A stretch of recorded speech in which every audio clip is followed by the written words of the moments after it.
T-minus 30 seconds.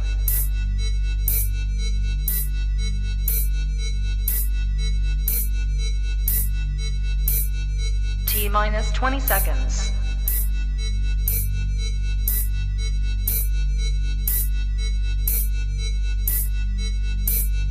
10, 9, 8, 7, 6, 5, 4, 3, 2, 1, 0.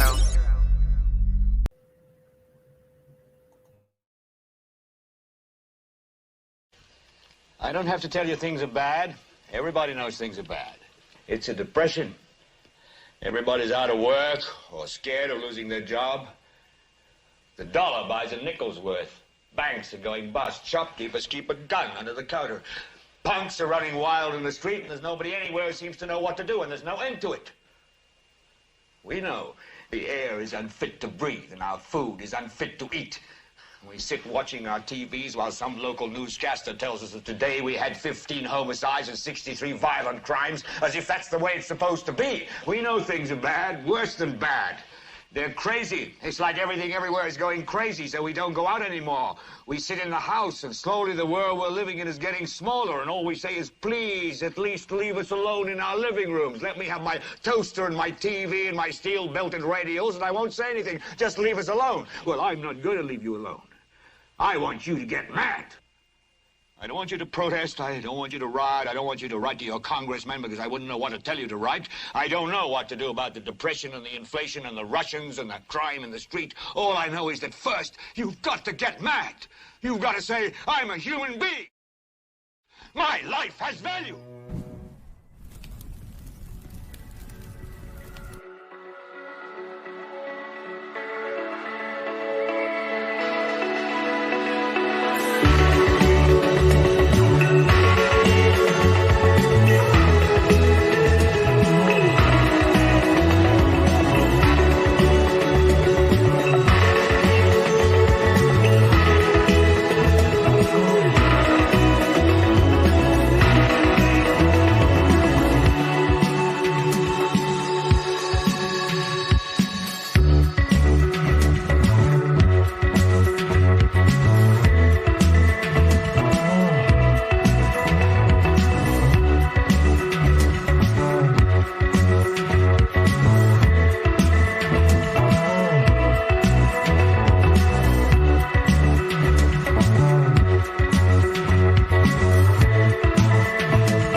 Good morning, good afternoon, good evening, everybody, and welcome to Global Watchman News. My name is Lori Spahn. I hope you guys are all doing well. If you are in the live chat, we do ask that you keep it family friendly.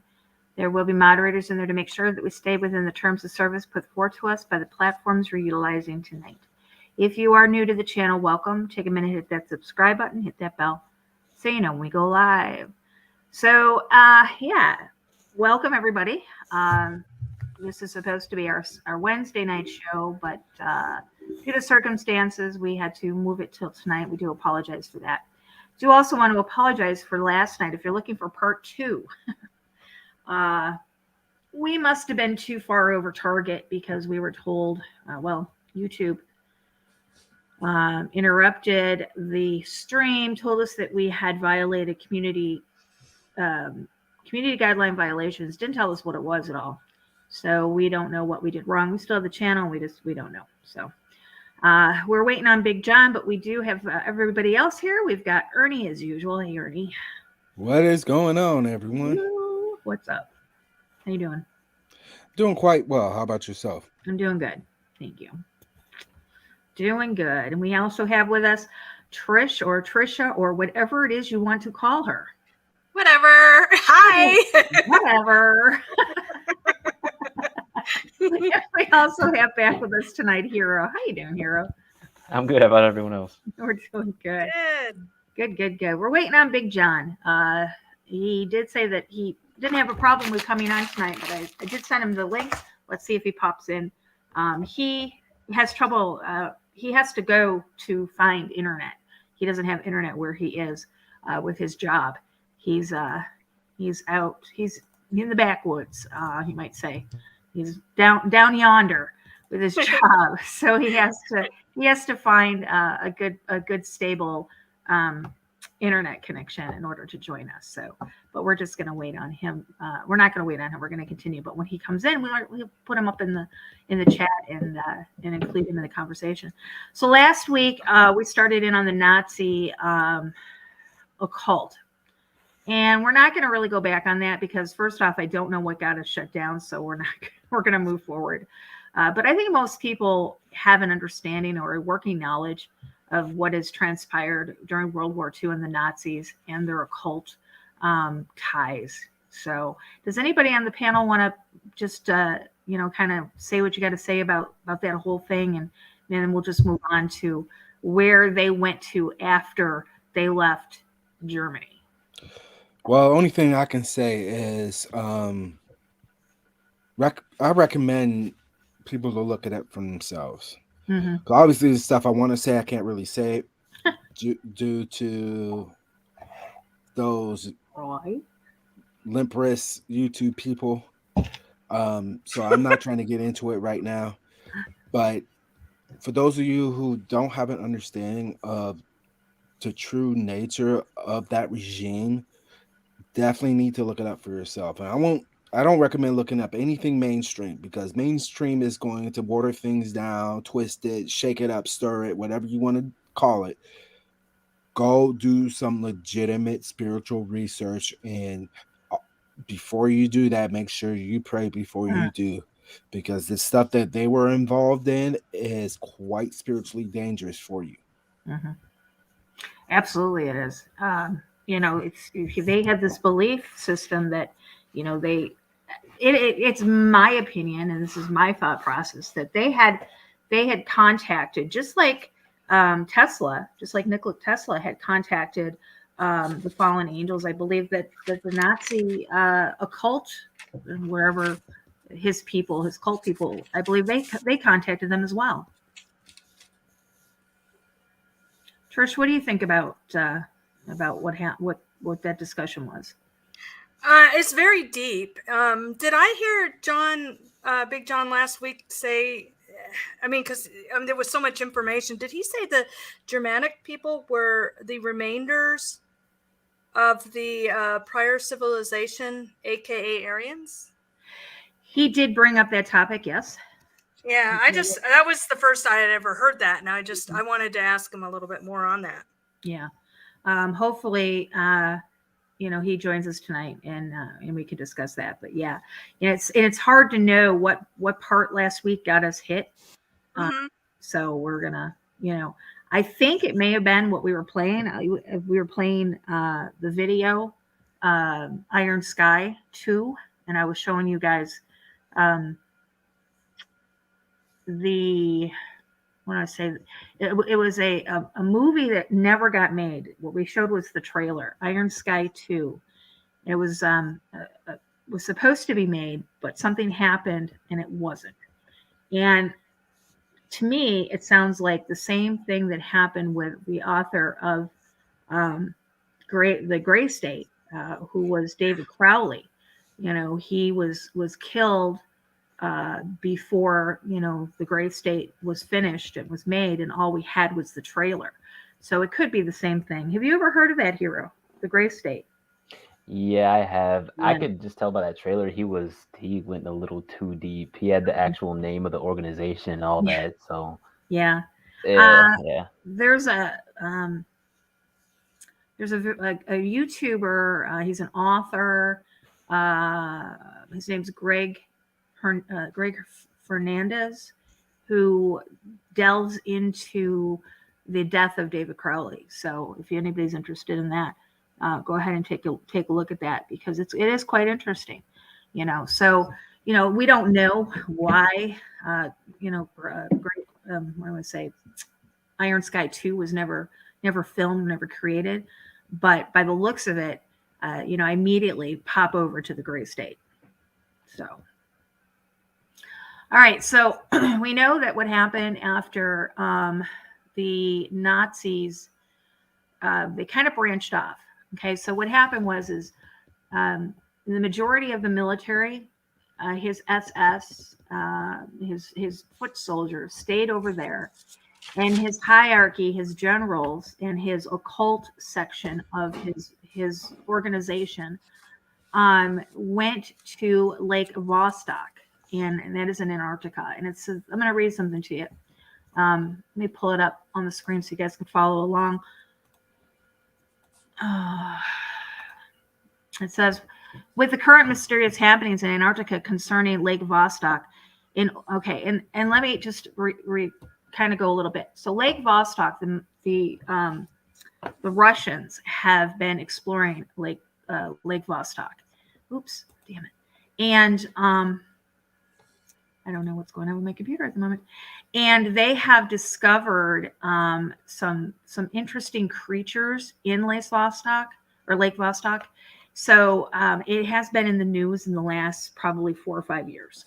So it says, with the current mysterious happenings in Antarctica concerning Lake Vostok, an old theory is being resurrected that German Nazis as early as 1930s may have built a secret base at the South Pole. While this data undoubtedly will strike most people as absurd, there is tantalizing evidence to suggest that something along the line may have some truth to it. Long-standing banking and business connections allowed high-ranking German leaders in 1944 to forge a formidable Nazi-controlled organization for post-war activities. Author Jim Keith wrote, in researching the shape of the totalitarian control during the century, I saw that the plans of the Nazis manifestly did not die with the German loss of World War II. The ideology and many of the principal players survived and flourished after the war and have a profound impact on post-war history and on events taking place today. What he's talking about here, guys, is Operation Paperclip. Any of you guys want to chime in on what that is? That was where, from what I remember, they took the Nazi scientists and doctors, and instead of they made a deal with them, and they brought them over to America and Canada to experiment on citizens.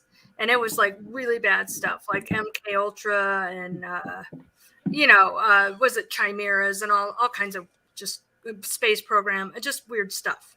Yeah, they started NASA, they started the CIA, they got involved in our through the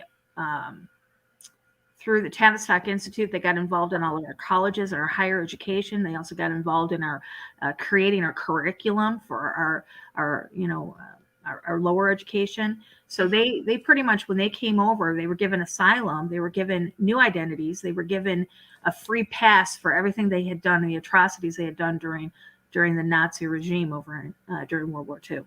And these were bad dudes. These were bad people. These are like the creme of the creme. Now, creme of the creme, the elite of his forces. Now, during the Nuremberg trials, a lot of people say, no, the Nazis, they were tried, they were convicted, they were executed. It's not true. The people that were tried during the Nuremberg trials, those were low-ranking Nazis. They would be like, let me think.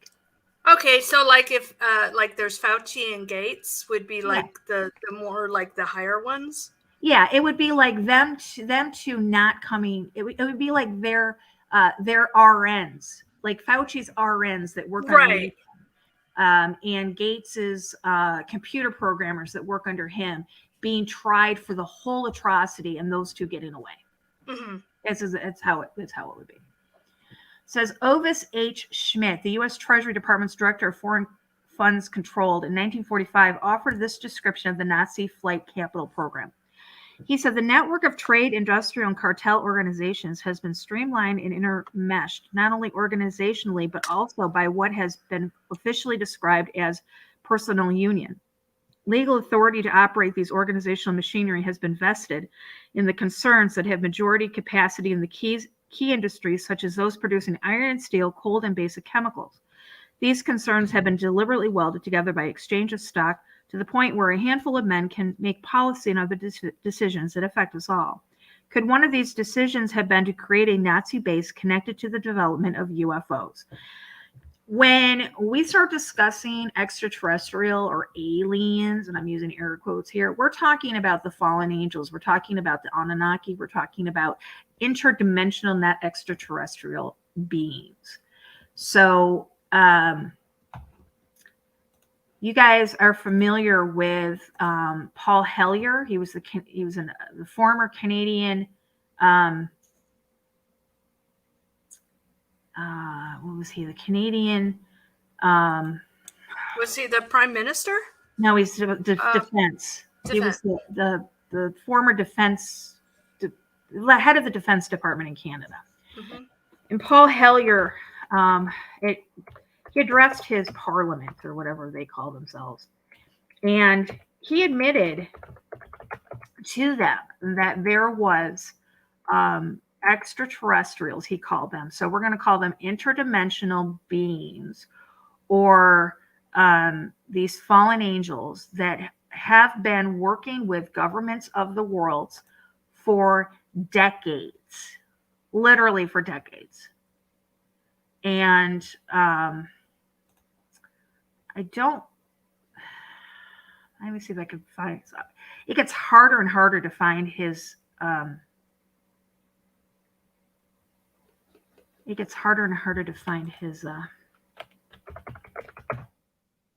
when he was addressing it. And the last time it took me a while, and I'm not even seeing it this time. But you're going to want him. He's going to be talking to the Parliament. He's going to be talking with, yeah, I can't find it. Wait a minute. I got it. Okay, give me just a minute here. I actually found something kind of interesting on accident about the Operation Paperclip. Go ahead.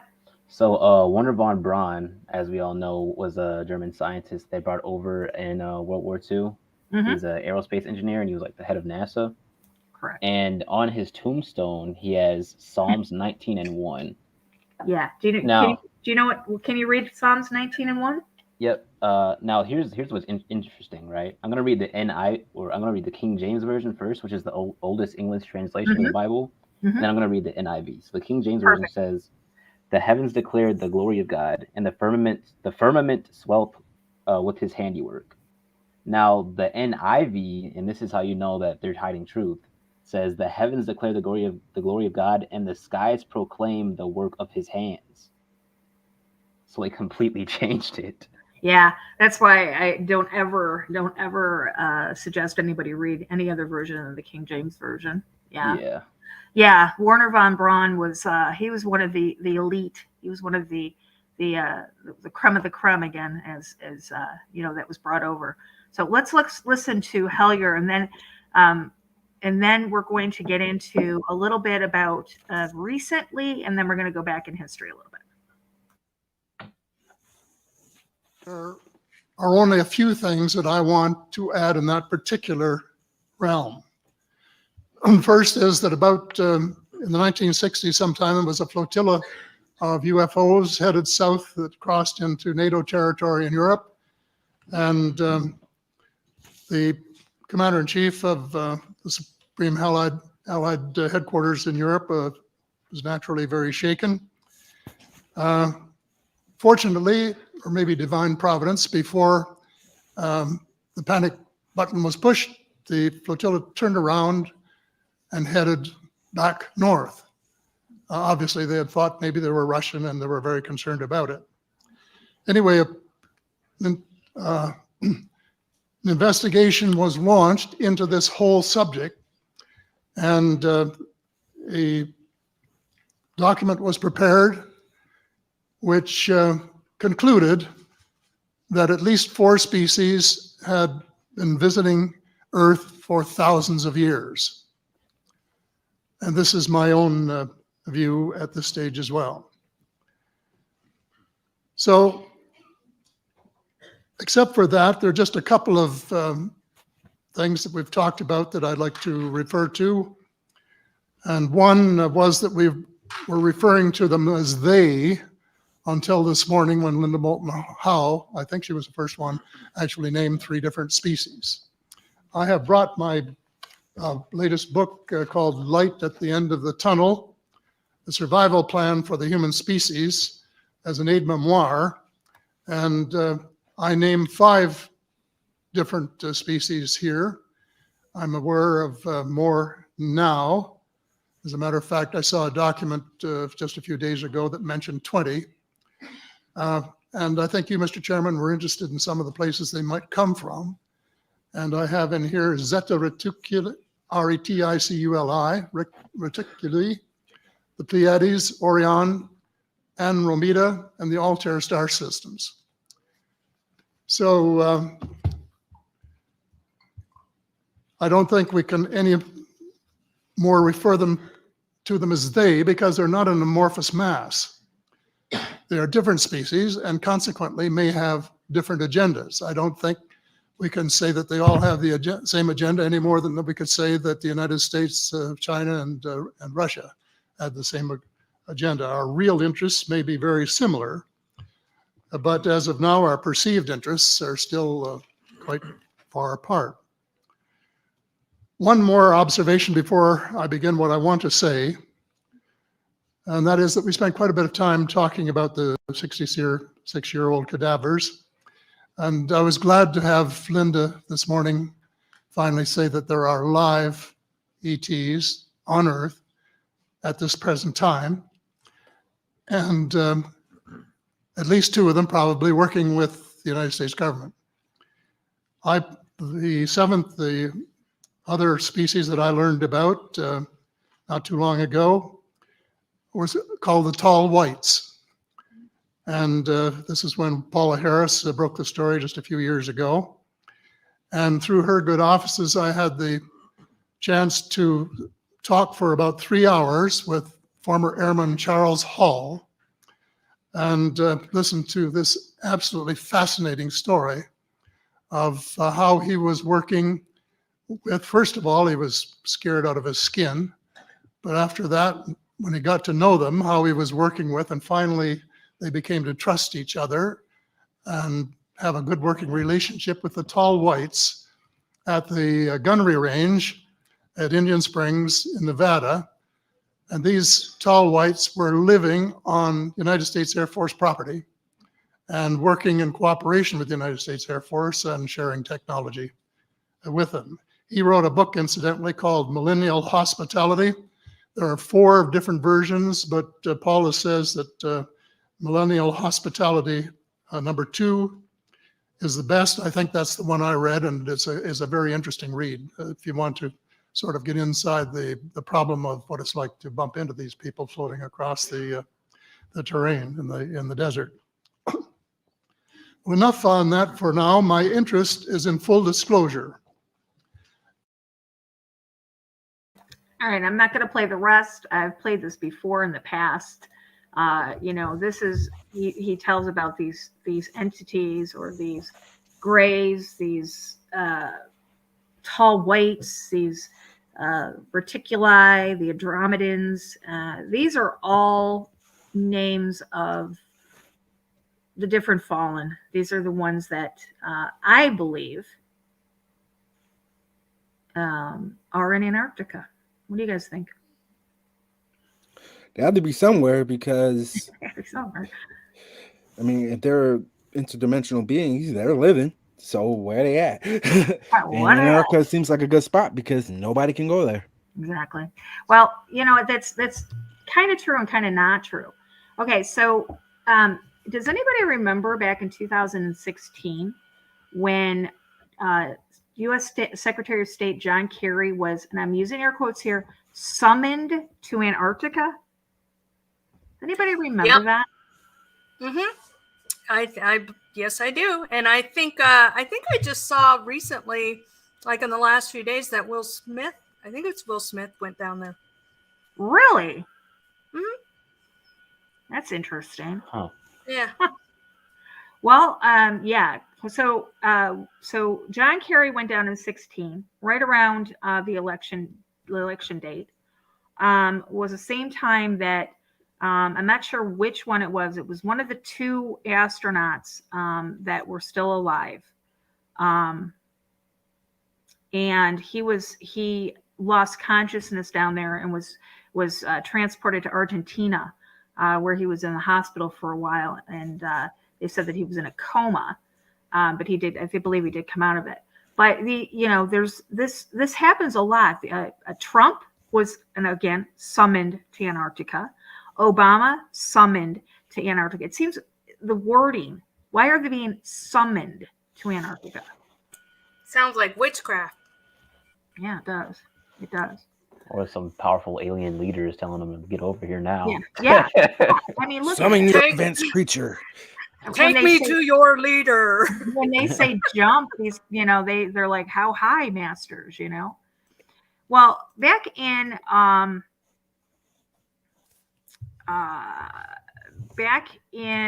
trying to think, when did he do it? Admiral Byrd, he went to the Antarctica, and he went down there, and it was mainly for a scientific expedition. And Byrd went down there, and when he returned with an armada. He returned with an entire fleet of Navy, the military. And we got our asses handed to us down there. We got our asses kicked by whatever was down there. Do you guys remember that? I wouldn't say remember that. No. You guys heard of that? No, I don't remember. I didn't know he went back. Okay. Yeah, I didn't know either. Yeah. So he came back. He talked with the president of the United States, and he told him what he found down there. And these are all written in his journals. And when he went back down there, he took an armada, and that's when they said that there was some sort of war that we fought down there, and we literally got our asses handed to us. And so Operation High Jump, officially titled the United States Army Antarctic Development Program, also called Task Force 68, was an operation established the Antarctic Research Base Little America 4. The operation was organized by Rear Admiral Richard Byrd. Official charge Task Force 68 and led by Rear Admiral Ethan Eric Larson, U.S. Navy Commander Officer, Task Force 68 Operation High Jump Commander, 26 August 1946, and ended in late February of 1947. The Task Force 68 included 4,700 men, 13 ships, and 33 aircraft. Now, 33, huh? 33. Now, when they went back down there, like I said, Byrd originally went down there for a scientific expedition. He went down there to see what was happening down there for scientific purposes, to see, how this would benefit, humanity. And what he saw there scared him so badly that he returned with an entire armada. What do you guys think he saw down there? Do you think he saw the same thing that the Nazis were searching out? Mm, Could be, or it could be interdimensional beings. Yeah. I mean, that's what most likely is the case, because if they were overcame like that the first time, then I mean, obviously, U.S. at that time, I mean, they had high-tech weaponry for their age, and going down there and getting like overran like that, you might want to believe that there's some things down there out of this world. They don't want us to see. Told them that they didn't have no business being down there. Yeah, exactly. There's been a number of leaked videos coming out of Antarctica that say that it's not even what we're led to believe it. There's people that say that there's lush land with palm trees and waters and stuff like that. So they're not telling us exactly what it is. There's also been pyramids that have been discovered in Antarctica, pyramids and giant monoliths and giant, I would say, kind of like carvings, things that we had seen in Egypt. There's been also, let's say they're called tablets that have ancient or alien writing on it that we haven't been able to decipher yet. We haven't been able to translate. There's a lot of things going on in Antarctica. They just want you to believe that it's just a vast emptiness. There's nothing there. There's no reason for you to go there. It's too cold for you to be there. It's not feasible for you to go. And even if you do go there, you can only go in certain places, and you're not allowed to travel freely on the continent because of the Antarctic Treaty. We're going to get into that a little bit more. But Lori, I could have sworn I remember maybe it was the first time. I'm trying to call Scott, but he's not coming in here because he knows. But it seemed like he was flying in, and they intercepted him, and they literally gave him like an escort. I think they shot everybody else down that was on his crew, and this was probably the first time. First time it was, yes. And then they guided him down, and they were like modern cities, and like everything was like woo woo. And then he went back. He went back. He had a meeting with the United States president at the time, and then he was decided that they were going to send the military, the Navy, down with him. Yeah. Oh, okay, yeah, that's what I remember. And I thought nobody believed him or something, or I don't know. Well, I think they did, but I think they believed him enough to actually send an armada with him. So. They believe they knew something was down there. But it says, could one of those decisions have been the creation of the Nazi base connected to the development of the UFOs? During, there was a lot of UFO sightings. There was a lot of downed UFOs where they could, what is it called, reverse engineer their technology. And I think that is how they got the Nazi bell, through that technology. Yeah, I think so too. Let's see. One theory is that Martin Bormann and other top Nazis escaped to South America and a secret base in Antarctica, where they built UFOs so sophisticated that their secret Nazi empire has exerted significant control over world events and governments to this day. While there can be no question that the business and financial network created by Bormann wields a certain amount of power even today, evidence for the existence of a major Nazi base containing UFOs is virtually non-existent, consisting primarily of the known exploration of America's Queen Maud land, renamed Neuschwabenland by the Germans in 1938 in some unverified statements. So we do have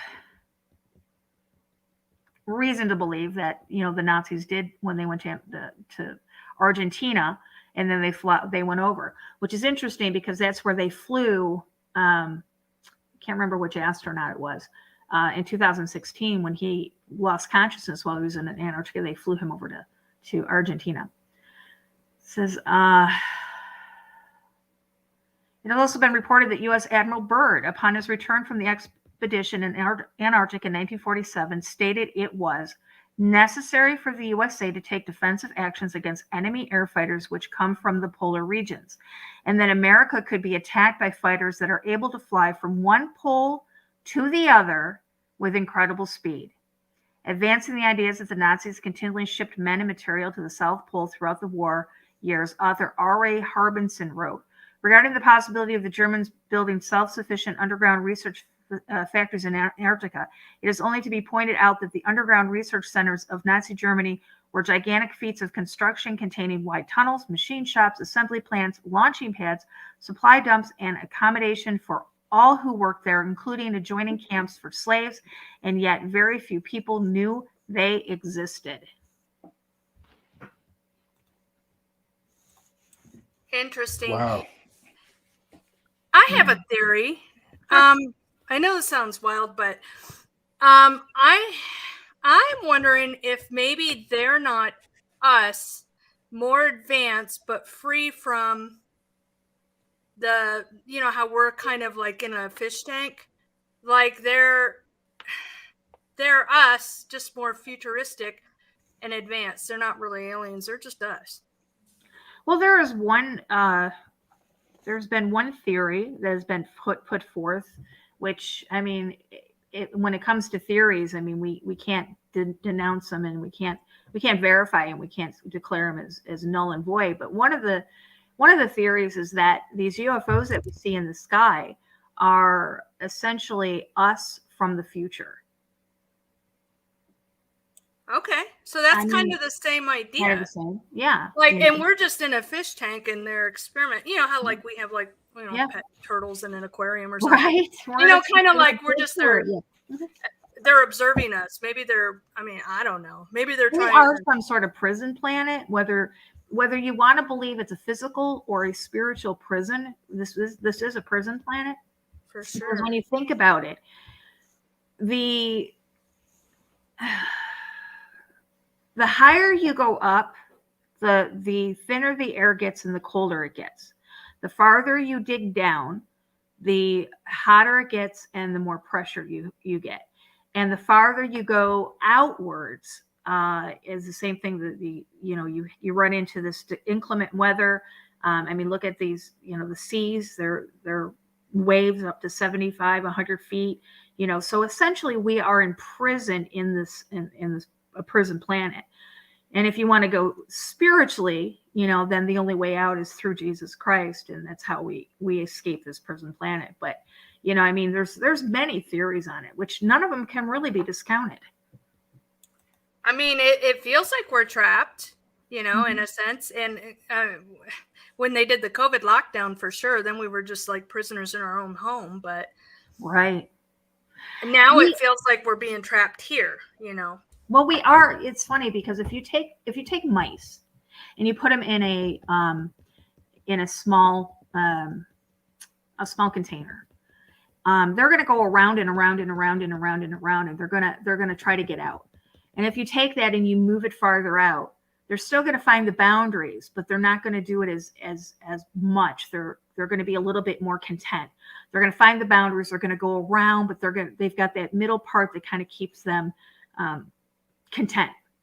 Then if you move it farther out, well, they're a lot more content. They still find the boundaries and they know they can't leave, but they're very content because they got all this space inside. And that's kind of what we are. We are confined to the confines of the planet. We can't really leave, and if you believe that there is a dome over us, or whether you believe there's the Van Allen belt, whatever it is you believe, only certain people of a certain level of notoriety would even make it out. So essentially, we're content. We know that we've got boundaries, but it doesn't bother us because we have these things that are on the inside that keep us content. I mean, we're even prisoners just because of like the laws, because like passports and stuff. I just can't go over to Greece if I wanted to because of financial or, restraints or passports, but rich people can.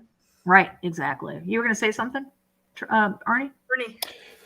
Well, yeah, we're looking at the fact that not only are we bound together by the physical attributes that keeps us in the same location that we are, but I mean environmental and or governmental factors plays a role in how we are pressed down as well. I mean, you're looking at societies throughout history. They're all bound together by some type of force, and we know that force is the enemy, if you will. He develops things to keep us from knowing what God intends for us to know, and or going to places where God intends us to go. Right. God wants us to be fruitful and multiply, and look what the enemy is trying to do. That he's trying to get rid of that. Mm-hmm. Yes. Exactly. What do you think about this, Hero? You're quiet. Oh, I didn't want to like cut into anyone, but cut in away. Have at it. So it's pretty clear to me that they are aliens, if you will, or if you want to call them fallen angels, Anunnaki, etc. They're all connected in that realm. Correct. But I've been doing a lot of research and finding out that they've been here before, and it appears that there was some sort of great battle, if you will. Because I found, and I posted this video recently. I don't know if either of you saw it. There's a bunch of different coins with them on, like carved with these beings carved into it, and there's some that would even show like spears were pointed at these ships. There's even like people who explain like the reason why some of these ancient structures and buildings look melted is because the beams that they launched from the ships were melting these buildings. Even if you look in the Grand Canyon where you see like the Tower of Isis and these ancient pyramids and stuff like that, you can clearly see it was some sort of explosion that like got rid of those or some sort of powerful weapon that got rid of these structures. So right, and we know that. I mean, when we talk about the Bible, okay, the Bible is only the history of the human beings, the entities that God created in His image.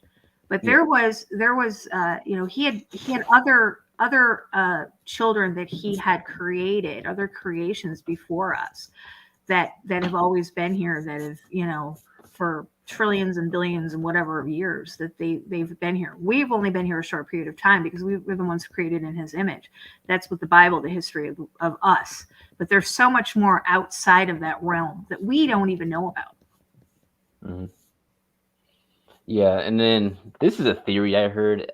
This is one of those things where it's kind of hard to like certify, if you will.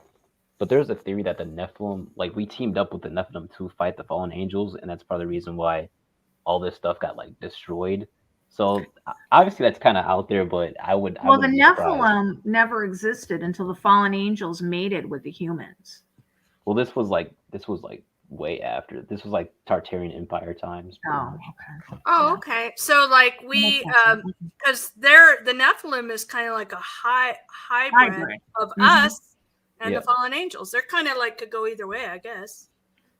They could be on our side or their side. Yeah. So, and that's the thing. Like, I guess there's like many different tribes of the Nephilim, and some were good and some were bad.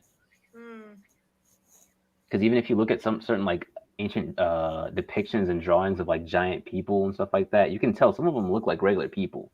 Oh yeah, some of them look like almost like they're inbred, if you will, or like mutated. They look like aggressive. Like that one image of the giant wax one that was in Mexico I sent you a while ago. You remember that one? Mm-hmm. Yeah, you could tell that one probably wouldn't like us very much just by how it looked. Yeah, that's right. I mean, it's there are theories, and it wouldn't surprise me because I mean when you look, let me take this off for just a second.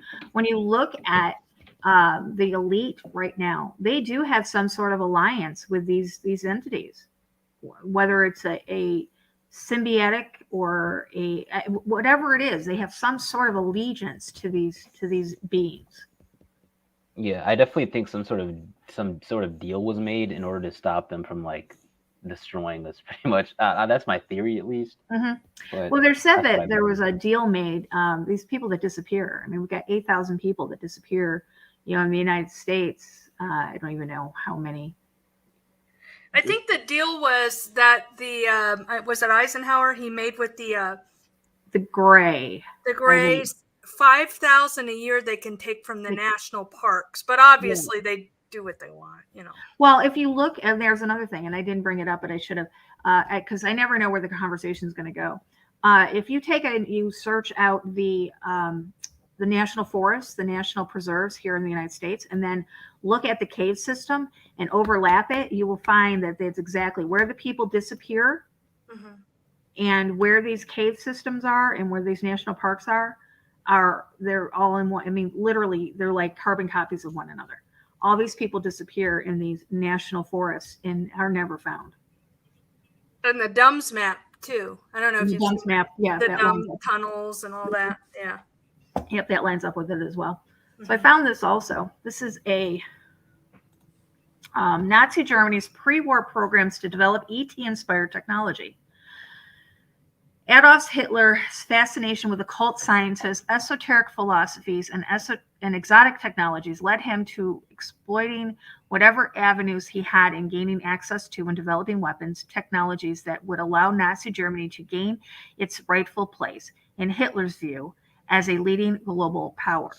As a student of the occult sciences, Hitler was well aware of the possibility of communicating with extraterrestrial races through methods such as psychic channeling, whereby an individual could establish communication with non-physical and or distant life forms and transmit information. So that would be like remote viewing. Such communication was well known among the occult societies scattered throughout the northern Europe, who studied the work of mystics such as Helena Blavatsky, who wrote extensively of her esoteric communications with other life forms and how to develop these communication abilities. Hitler was obsessed with Blavatsky, completely obsessed with her in her writings. It says, while such a phenomenon in the contemporary era struggles to be taken seriously by the general public, there is compelling evidence that not only did Hitler take it seriously, but devoted considerable resources of the Nazi state into converting information gained from such efforts into technology developed and weapons produced. Much of the information gained in such psychic communication led to Nazi expeditions in the period before the Second World War to remote locations such as Tibet, Antarctica, South America, Iraq, and elsewhere in search of buried ET artifacts from earlier civilizations. Didn't we talk about Iraq, 3 weeks ago? And what they found buried there? It's actually kind of a good thing that Hitler didn't find it, isn't it? Yeah. Can you imagine? We'd all be speaking German right now. Yeah, that would not be great. You know? Ooh. And then it goes on talking about how he created the Vril Society, and their members were channeling messages from the Aldebaran solar system. Another occult group was the Thule Society. We talked about that in great lengths. So these, and I'm going to put all these, because look at this. This is just information. But I do want to do here. So the Nazi retreated to Antarctica, Operation High Jump, and ET assistance. So this is where it gets interesting. The official defeat of Nazi Germany and Imperial Japan in 1945 was in fact a tactical victory and masked a major strategic defeat for the victorious Allies and was kept from the general public. A significant proportion of the Nazi Germany political elite, their most advanced ET technology, and fully operational saucer ships had escaped from Allied occupation forces. What remained of Nazi Germany's advanced weapons programs was disturbing enough in terms of the overall technological advances achieved by the Nazis in many fields of weapon production. In fact, the fact that the Nazis had removed their most advanced secrets, technology, and personnel during the run up to the final defeat of Germany would have been a huge shock of Allied leaders once it became clear what had occurred. Rather than the final months of the Second World War being the last desperate gamble, Nazi leadership that could not accept inevitable defeat, it was in fact a holding action for the methodically planned, well-planned extrication of the Nazis' most valuable resources and personnel to a well-prepared remote locations in the Antarctic and South America. This allowed the Nazis to continue their unique social system and plan to eventually play an important, if not dominant, role in global affairs. So, guys, let me ask you a question. If they succeeded in doing this, is that the reason why the United States leaders over the years have been summoned down there? It's interesting, to say the least. Exactly. The Nazis had sufficient time and resources to prepare for such exodus, given their extensive business links, front companies, and connections with South American governments and companies. The well-equipped and led Nazi expeditions to the Antarctic in the pre-war period allowed the Nazis to familiarize themselves with the Antarctic terrain and lay the foundations for a post-war role to be played by these territories. The most ambitious Nazi expedition occurred in 1938, when excessive portions of the Antarctic were claimed by Captain Alfred Richter on behalf of the Nazi government. The aircraft carrier Schwabeland sent planes to perform extensive aerial surveillance of the region claimed by Nazi Germany, which was called Neuschwabenland. Yeah, New Schwabenland. New Schwabenland. Okay, and I'm going to pull up.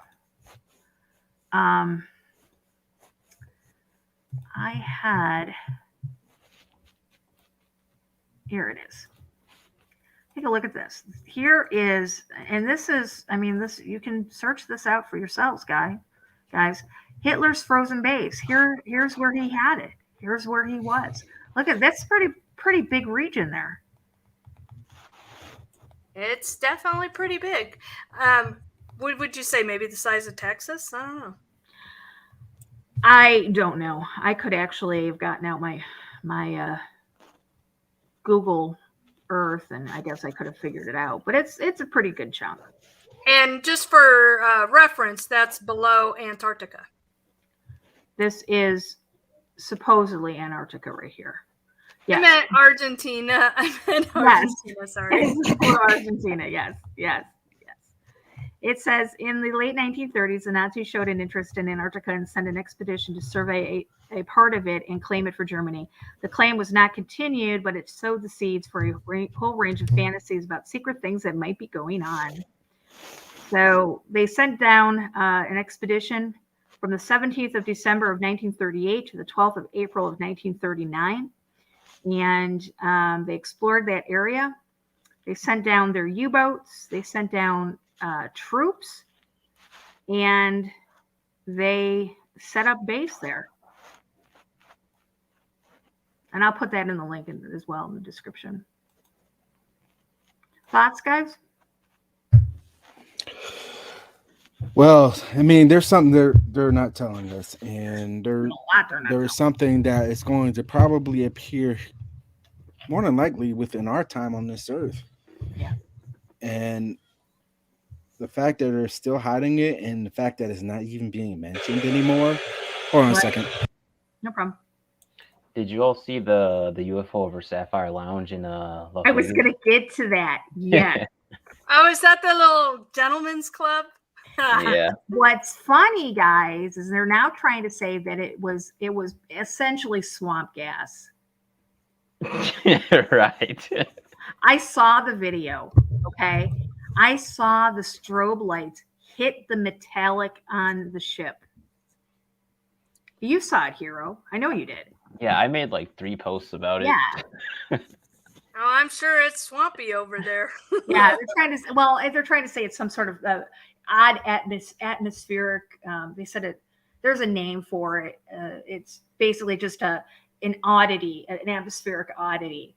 And I started laughing. I'm like, swamp gas. I mean, didn't they say that back in the 50s? Oh, you saw a UFO? It's swamp gas or hot swamp air gas. balloon. More than. But you know what's so funny? I can't say it. No, don't say it. Those entities, they feed off of energy, right? And so you're going to have a lot of negative, nasty energy over a strip club, a gentleman's club. Lori, I sent you the video on TikTok if you wanted to show everybody. I would have to. I'm not. I need to put it on my phone or on my computer. Oh, okay.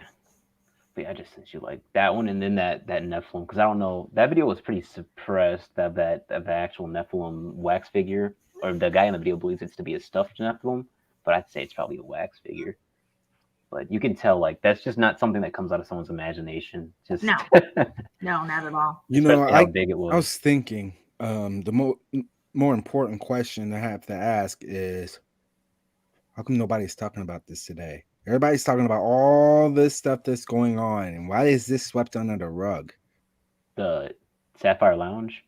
No, Antarctica. Oh, Antarctica? Because nobody. Okay, I'm going to tell you. So my husband and I. Hold on a minute. He's texting me. I don't have. Okay, I'm just going to deal with it when I get off of here. Okay, so my husband he's very awake, you might say, and he has his own theories on things. And the subject of Antarctica is a very sore topic for him and I.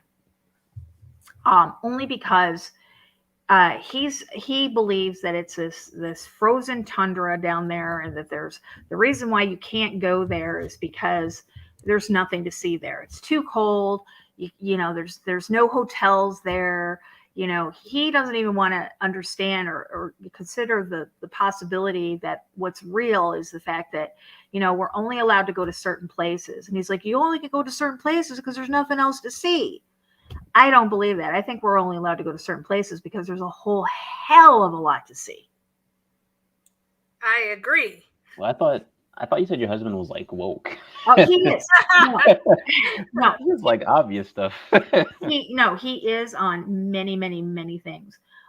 He looked into the flat Earth for 2 years, and we both we believe in the Simon Shack, the Tychos model of the Earth. That's the one that we believe in, and we'll get it. That's a whole nother show I want to do soon about. I think we've been in contact with Simon Shack, and I think we're going to get him an interview. But yeah, my husband is very awoke on a lot of things, except for this one thing, this one aspect of it. I can't get him to think of, you know, to even comprehend the fact that there could be something else down there they don't want us to see. But you know, look, if it's just that he's you know, not hip on, then I guess that's not too bad. Did you try to, and I could probably see you in these videos on TikTok, though, did you try to show them the videos and the pictures of like the pyramids and the structures that are down there? Yeah. I haven't. No. That's pretty inarguable right there. Yeah, it is. Yeah, it is. It is. Here's what I have up on the screen right now. This is the Antarctic Treaty. You guys, what's up with this Antarctic Treaty? This is the only treaty that's never, ever been broken. What? No. Since Nobody wants to mess with what's down there. I mean, they don't want nobody to know and mess with what's going on down there. It's all these countries signed this treaty in 1959, and not one of them has broken it. We can't even keep our borders in some of these countries from fluctuating because, you know, nobody will abide by the treaties. But yet this treaty right here since 1959 has never been broken. Yeah. It's obviously a big cover up. You know, there was the Falkland Wars, I think, down in around the 80s, 82, somewhere around there, and there was a lot of black goo. Somehow this all ties in with black goo and something in the ocean. It might even have to do with the big Leviathan that's been splitting ships in half, and who knows. Yep. This stuff goes deep. And you notice they put in that black goo in all these movies. I was watching Thriller the other day, and one of the zombies spit out the black goo, and that was in the 80s, right? That video.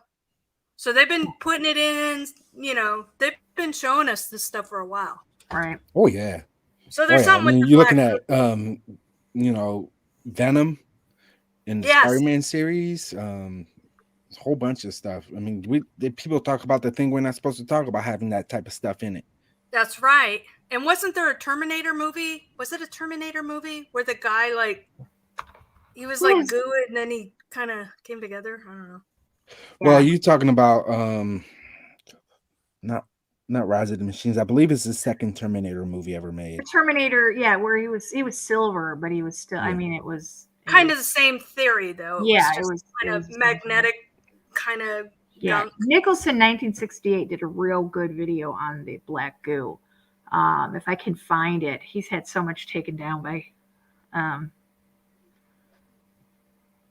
If I can find it, I will. I just feel like it all connects to that, to the goo, and then the Leviathan, and you know, I don't know. Maybe the Leviathan is what's protecting.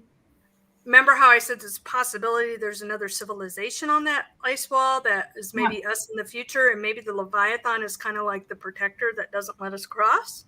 Well, okay, let's go down that avenue right now. Now we know that global warming is a hoax. Okay. But what if it's not? What if they are so freaked out about this global warming? Because what if the ice wall starts to melt? Then what? What is it going to unleash? What is it going to reveal? What is it going to, because like I said, the Vostok, hold on a second. Lake Vostok, the Russians found creatures there that had never even been discovered yet. One of it, was it Ernie? Did you and I talk about that the other day on TikTok? Which one? What Russia found in Lake Vostok. It was no, we haven't discussed that. Okay, hold on a minute.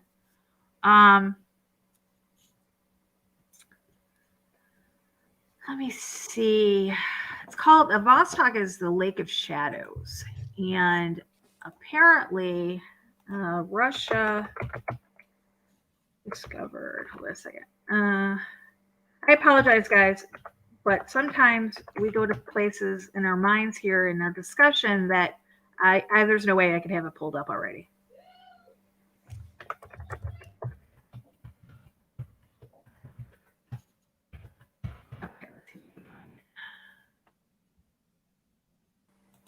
Yep, it was Lake Vostok. Okay. And let me pull it up. It was been confirmed by National Geographic, I guess if we can use them as a source. Russian scientists breach Antarctic's Lake Vostok, and they discovered, okay, we can't use that one. Lake, let's see, creature. I believe it was a number. It was like a specimen organism 46B. I got it. Copy.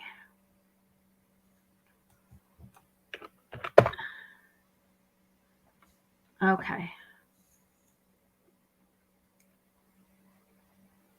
And, I guess I could still use that one. Okay. Organism 46B is like a huge, what do I want to say? I can't use that one. Anyways, you guys can look it up. Organism 46B is a 14-legged killer squid found 2 miles beneath an Arctic in Lake Vostok. And this was the same lake that, what's his name? Hitler was so interested in. Coincidences? I think not. Nope. I'm not going near that. Nope, I'm out. Bye. Goodbye. Right? I'm not dealing with Cthulhu. Nope. Exactly. So Ancient space arc. all right, let's see what else we got. I just sent you something that says ancient space arc at Lake Vostok heating up Antarctica. Where'd you send it? Your Facebook. Okay. Give me just a minute. I gotta log it back into my Facebook. I am watching it.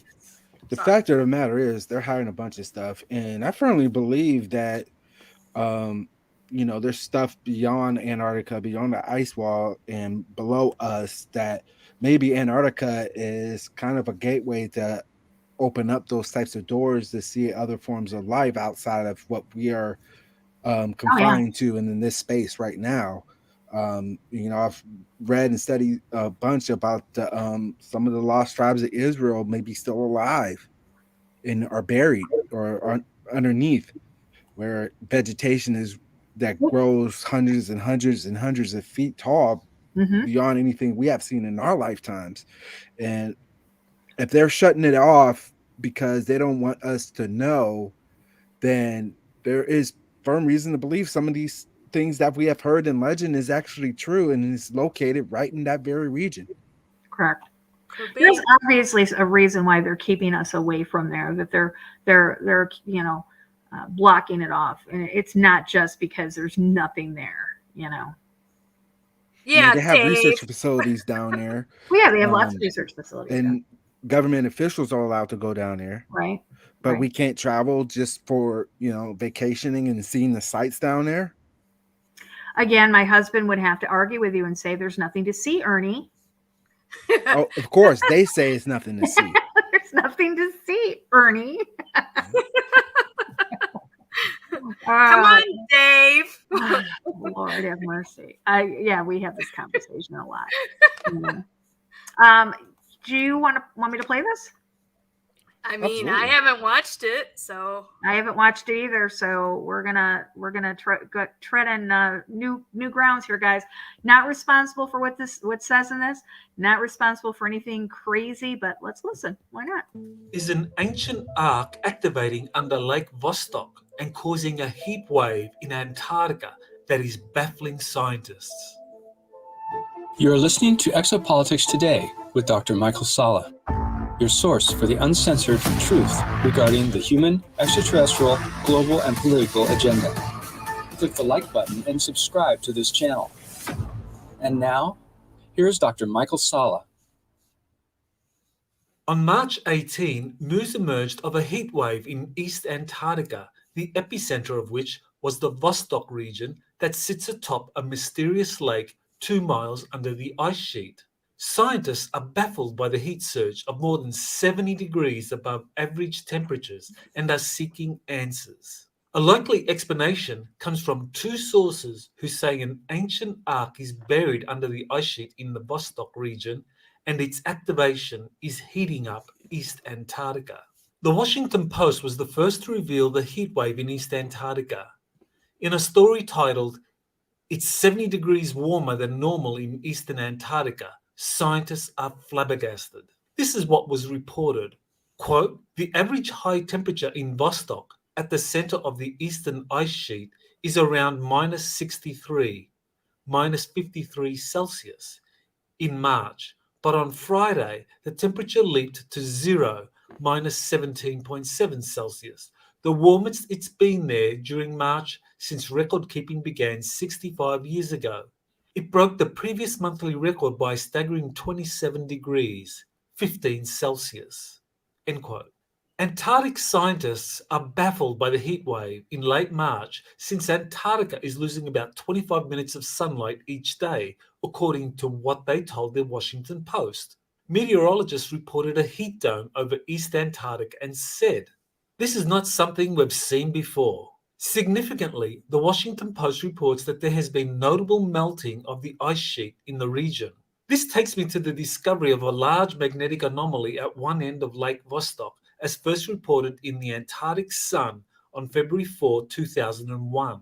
The anomaly's size was 65 by 46 miles or 105 by 75 kilometers, according to scientific measurements. Veteran NASA researchers Richard Hoagland and Mike Barra soon after proposed the anomaly may in fact be a buried city. Since 2001, there has been multiple sources that claim they have visited or been briefed about an ancient city or large alien motherships buried under the ice sheets, either at Lake Vostok or other areas in Antarctica. What could be driving the heat wave and heat dome over East Antarctica? Is it connected to the magnetic anomaly at Lake Vostok, 2 miles under the ice sheet? While meteorologists struggle to give a conventional explanation, they admit to being baffled by what is happening. There is another non-conventional explanation for what is driving the heat wave in East Antarctica, a space arc buried under the Vostok region that has begun activating. On March 29, I was contacted by Jean-Charles Moyen, who is a French contactee and secret space program insider that I've interviewed previously for Exopolitics Today. Jean-Charles is a filmmaker working on the sequel to his first fiction-based on fact movie, South Shore Origin. In his email message, Jean-Charles reported a teleportation experience first to Ireland, where he met Elena Danaan. He next went with her to a Galactic Federation of Worlds mothership in Earth orbit and finally traveled to Lake Vostok, Antarctica. Here is how he summarized it all. Quote, "Monday, March 28, 3:33 a.m. Here is what I experienced. Last night, I was working on South Shore Origin 2. I got up to lie down on the couch in my office because my head was spinning. Too much computer, probably. And all of a sudden, I felt myself go into the couch and I passed out. When I opened my eyes, I found myself in the path of the other time in Ireland. And I heard, remember, remember. And I saw the same scene again, but until the end without interruption. Elena was holding my hand and said, I'm going to introduce you to the family. And then I saw the next part. I felt tingling all over my body, exactly the same sensation as when you sleep on your arm and the blood comes back in it. You know, that scary tingling sensation. Suddenly I was up in a ship, in a big control room with a huge view of space, and Elena was next to me, and she said to me, you saw, it's beautiful, the view. I like to come here. It relaxes me to see the earth like this. It calms me. And there in the middle stood Melanie, Jean-Charles' wife, in a silver tight suit. Who said you were surprised to see me here, honey? Elena and I have known each other for a long time, and we are friends. But I'll let you continue your visit, and she teleported herself. And then someone came up behind us. I instantly felt his energy, and the hairs on my arm stood up, as if electrified. I turned around and saw a man in a uniform, with shoulder pads, almond-shaped eyes of a very luminous lagoon color, and beautiful blonde hair that looked like an angel, as in the Bible. There was no flaw on his face. It was disturbing to see the perfection of his features. He smiled at me, and I heard in my mind, relax, my friend. You know who I am. And he came closer and put his fingers in a triangular shape on my forehead and temples, and I found myself surrounded by translucent blue ice. I said, where are we? He told me, under Antarctica, precisely under the Lake Vostok, where there is an arc. And I turned around, and Elena was there in a tight-fitting suit that pulsed a kind of bluish energy with heat to regulate your temperature. I had no suit, but I had the same bluish energy around me. And I said, but why are we here? And I heard, because you are all the keys to the awakening of humanity. And suddenly I felt myself being pulled backwards, as if I was falling into a hole, and I woke up with a start, with my heart pounding in my chest. It was precisely 3:33. End quote. After receiving Jean-Charles' startling information, I contacted Elena Danan to see if she or Thorhan had any information about Lake Vostok and what Jean-Charles had experienced. The response from Thorhan to my inquiry was stunning and gave critical information that explains the heat wave and melting ice in the Vostok region. Quote, Lake Vostok, March 29, 2022. The civilization who left technology under the melting ice of Antarctica wasn't from Nataru, Milky Way galaxy. There were ancient times when the climate of this planet was different, when the magnetic poles were located in a different place. The land was green and fertile, and the climate was warm. In the land you call now Antarctica. An important colony was settled there. They were of the Patao. They lived in peace and prosperity. It was a great civilization, told about in your ancient tales as a lost continent. In truth, it was never lost, but forgotten, under the ice, for a reason. They left gifts, large crafts, and structures in the subterranean web of heated caverns. The structures under Lake Vostok were known from a long time by your scientists working in the secret programs. The Earth Alliance knew, and it was the bait to bring financial elites down to Antarctica for the last meeting. They never saw the arcs. They were never taken there. But this is another story. The arc under Lake Vostok is part of a much larger structure of halls and temples. A powerful pyramid generator is also there. None could activate it, yet. End quote. Thorhan appears to be describing an ancient civilization such as Atlantis, which has long been rumored to be buried under the ice sheets after the last cataclysmic earth changes occurred 11,600 years ago.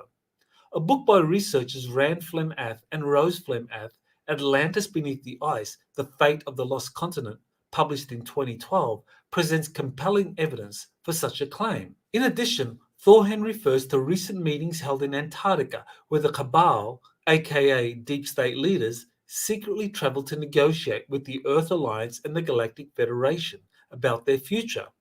The Cabal reneged on whatever deal was reached and continued to cause chaos on Earth, as evidenced by current global events. Thorhan continued his update. Quote, Not only the Earth Alliance and the Nataru Alliance knew about it, but also the enemy. The Sakar stormed and took the place under Vostok, hoping to crack the codes of this technology. They welcomed the humans of the Nazi group that you call the Fourth Reich to help decrypting this technology. Were you thinking that they accepted human colonies there in Antarctica for no reason? What do you think they were getting in exchange for technology and weapons? DNA. The Sakars knew DNA was the key to activate these power structures. But even though they looked into finding the right DNA frequency codes, they never succeeded to activate these structures. The Intergalactic Confederation has more than one safety lock on these structures, and what comes with DNA is consciousness. The body envelope and the inhabiting soul need to be of the same frequency, and the person needs to be alive and conscious and know what to do, how to activate the commands and unlock the portals. You need the knowledge that goes with the tools. You cannot kill someone and only use their DNA sample because it needs to be inhabited by consciousness, by an original soul part of the seeders who have this knowledge. Bodies are also there in stasis, and they were found a long time ago, but their genetic material isn't enough because the soul has gone and awaits to come back. Now the ice is melting to reveal in plain sight the secrets we liberated for you. End quote. I have earlier reported on my US Army source JP, who has traveled to arcs on the moon and under the Atlantic Ocean, where a multinational team drawn from the US, China, and Russia has been researching the ancient arcs. JP confirmed that the arcs are activated by the DNA of a select number of individuals. Consequently, it is very plausible that the Draco reptilians, aka Sakar, used the Nazis to get access to human DNA they could use to activate the arcs. In addition, JP has revealed that the activating arcs are releasing a tremendous amount of heat, quickly warming up the surrounding environment. In a voice communication received on March 29, Elena confirmed that she had been taken to Lake Vostok with Jean-Charles in the early morning of the previous day. This is now the explanation why I wasn't allowed to remember this moment, because it was meant that Jean-Charles remembers. I think it's a good strategy that they scattered information, not always the same person, you know. I find it very good. Then there was a lot of also holographic projection around Jean-Charles to show him, make him confident and settled. They projected that his Melanie was there as well to make him confident. But I was really there and with him, and I remember now. But he was the one meant to remember first, because as Thorhan always says, remembering is activating. So now he could confirm about Lake Vostok. Elena's confirmation shows that the Galactic Federation is now taking at least 2 individuals to visit the space arcs, witness the contents, and report their experiences to the world. In a follow-up message from Jean-Charles on March 29, he explains being taken on a second trip to Lake Vostok earlier in the morning of that day. Quote, "This night I found myself in the same place under Lake Vostok, but this time I was inside a structure. It was the arc. Everything was purified inside. No screws, nor bolts, nothing. It looked like tungsten, but translucent. I was in the center, and in the middle there was a kind of spear which turned very luminous. They would have said a ball of bluish plasma which gave off a lot of heat by emitting a crystalline noise, and around was laid out in a geometrical form resembling a star, tubes in which there were beings in stasis. I approached one of the tubes, and when I approached, it reacted by lighting up, as if my presence triggered it. I felt in connection with the material of the vessel. The structure seemed alive. I could see the appearance of the being in the tube. He was tall, and his skin had bluish reflections. He was wearing a kind of midnight blue suit without any seams. There was a symbol on the suit representing a triangle with the constellation inside, and I heard a voice coming out of nowhere saying to me, 'You have been chosen.'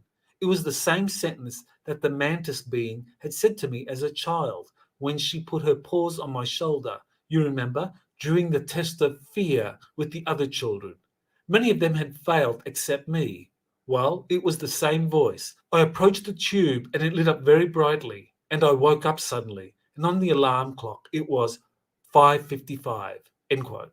Jean-Charles' information matches what JP said he had encountered during his 2 trips to the submerged Atlantic space ark. He described a blue ball of liquid, or plasma, in one large room, which was a portal to other space arks. In addition, he witnessed many crypt-like structures whose contents were not seen by JP, but he said he was briefed that they radiated friendly energy. In addition, in an upcoming update from UNA, a representative of the 24 Cedar races, also known as the Intergalactic Confederation, it will be confirmed that the sleeping giants are starseeds currently incarnated on Earth. Elena plans to soon reveal this fascinating update. In conclusion, the experiences released by Jean-Charles Moyen and Elena Danaan, when combined with the earlier revelations from JP, all suggest that an ancient ark is activating and warming up the Vostok region and the rest of East Antarctica. Furthermore, the ancient ark is almost certainly linked in some way to the large magnetic anomaly discovered at one corner of Lake Vostok back in 2001. The record temperatures in East Antarctica, recently reported by the Washington Post, suggest the heating up process caused by the activating arc is unstoppable. It therefore is only a matter of time before the world will be confronted by indisputable physical evidence of an ancient Atlantean civilization buried under Antarctica and the existence of large space arcs buried in Antarctica and other locations around the planet.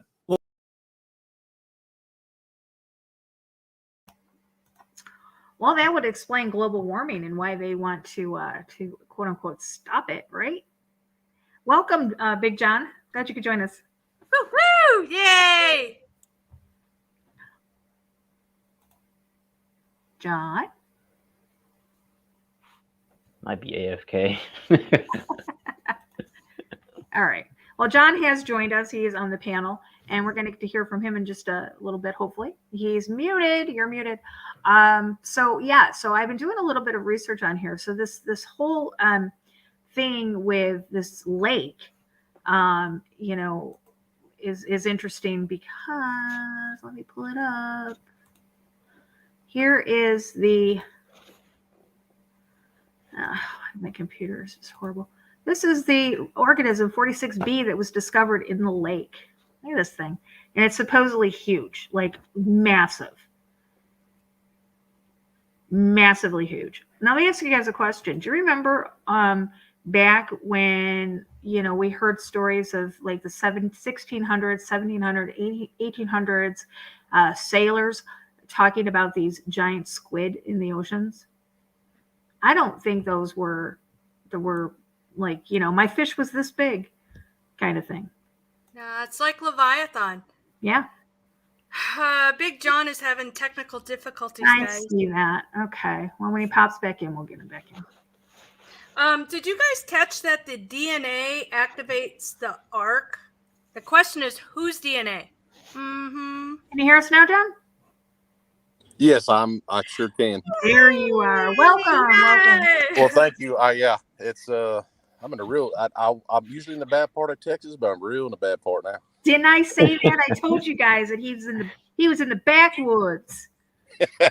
I said that. I told him. I said, we'll be patient. I said he's in the backwoods. He's got to find himself some stable internet before he can join us. Absolutely. We need your introduction, Big John. Okay, this is your old pal back again one more time. Yeah. Yeah, where I'm at, it's a lot of history there with the Oddfellows group. Nice. Yeah, it's very, and a lot of Egyptian stuff here, and kind of, but it's still in Texas. But who knows? This probably was definitely an area because the Colorado River runs through here, so that of course going through the Grand Canyon stuff. Right. Oh my goodness. There's no telling who sailed down here. Jeez.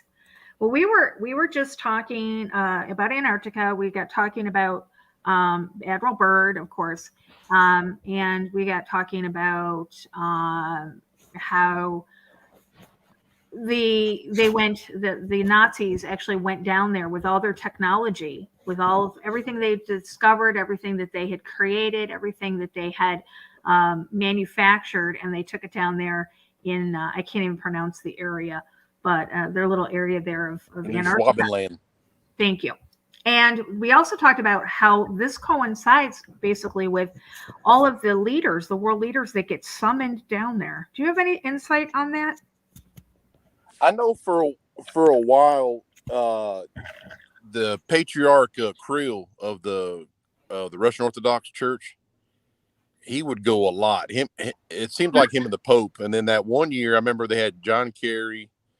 They brought down, I believe, not Buzz Aldrin, right? Was the one who like That's came back. the one. Yep. Yeah, Buzz Aldrin came back talking crazy after the trip. They kind of like they shoot him away a little bit. And then, but yeah, that one, I can't remember what year that was. It might have been a 2012 or 13. Maybe that happened. I think they go definitely get their orders from. I believe Lucifer's down there. That's my opinion. I think that's where he talks about where he enters a hollow earth in the book of Job, walking in and out of the earth. I think that's exactly, where he's been, is in that particular area. Wow. So you think he's like a physical being instead of like a spiritual I think being? he can be whatever he wants to be. I mean, I've always said, now when Bird described him as, the blonde hair, blue eyed, fella, tall, the king of the earth, story. When Amarahu, the serpent god of the Incans, and then the Quetzalcoatl, when the serpents turn to a human, go read their description of him. It's the same thing as Bird saw. Every serpent god of all these indigenous cultures always turned to a blonde hair, blue eyed man. There's a kind of a story that's going on. You know how when the Rothschilds have these Illuminati, these big parties where they dress up in their outfits and their masks? Yeah. They say that every one of those parties that they have, they set a place at the head of the table, and Lucifer does show up sometimes, and they say he's got a sense of humor. They say sometimes he comes as dressed in a beautiful suit, like dressed all a man, just a regular man with a suit.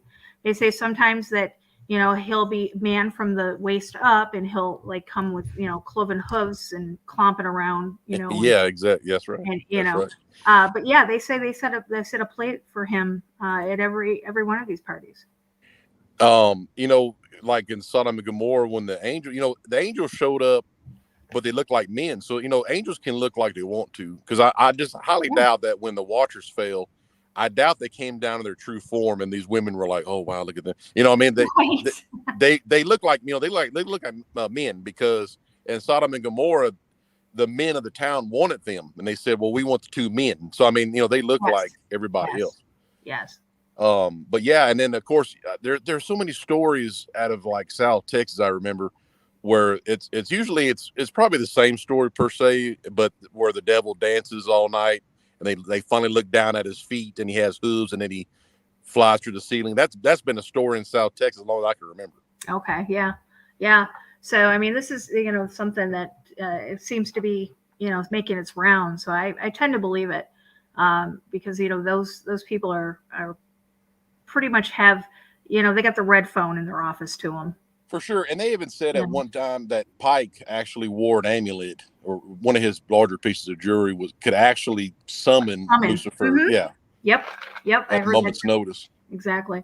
Here's what we were talking about. This is the Russian army protects weird Ark of Gabriel headed to Antarctica. It says the Ministry of Defense report says the Russian military have been assigned the task of protecting the Federation Navy research vessel, the Admiral Valinsky, as it heads to the Antarctic carrying a mysterious object named the Ark of Gabriel. Supposedly, guys, the Ark of Gabriel was uncovered during the lightning strike and earthquake in Mecca. There was a stampede afterwards. They killed a couple thousand Muslims while they were in Mecca, and this was uncovered.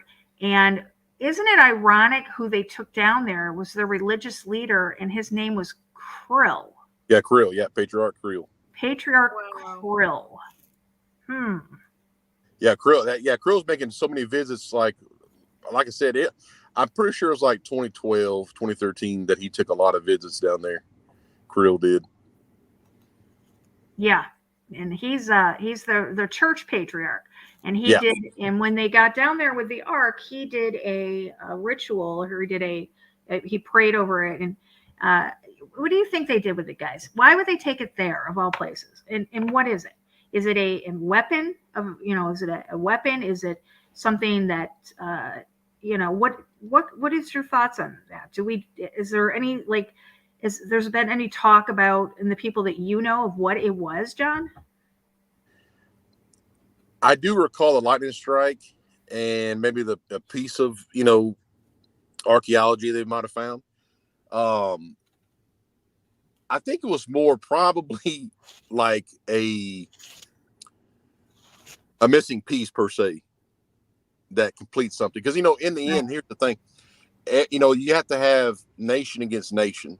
So if you got, everybody can say, well, we're not well liked right now because of the Russia-Ukraine thing. But it's like, if they're all going to Antarctica, all these different groups of people that are all from all different countries, it's like, we're not seeing the big picture is that the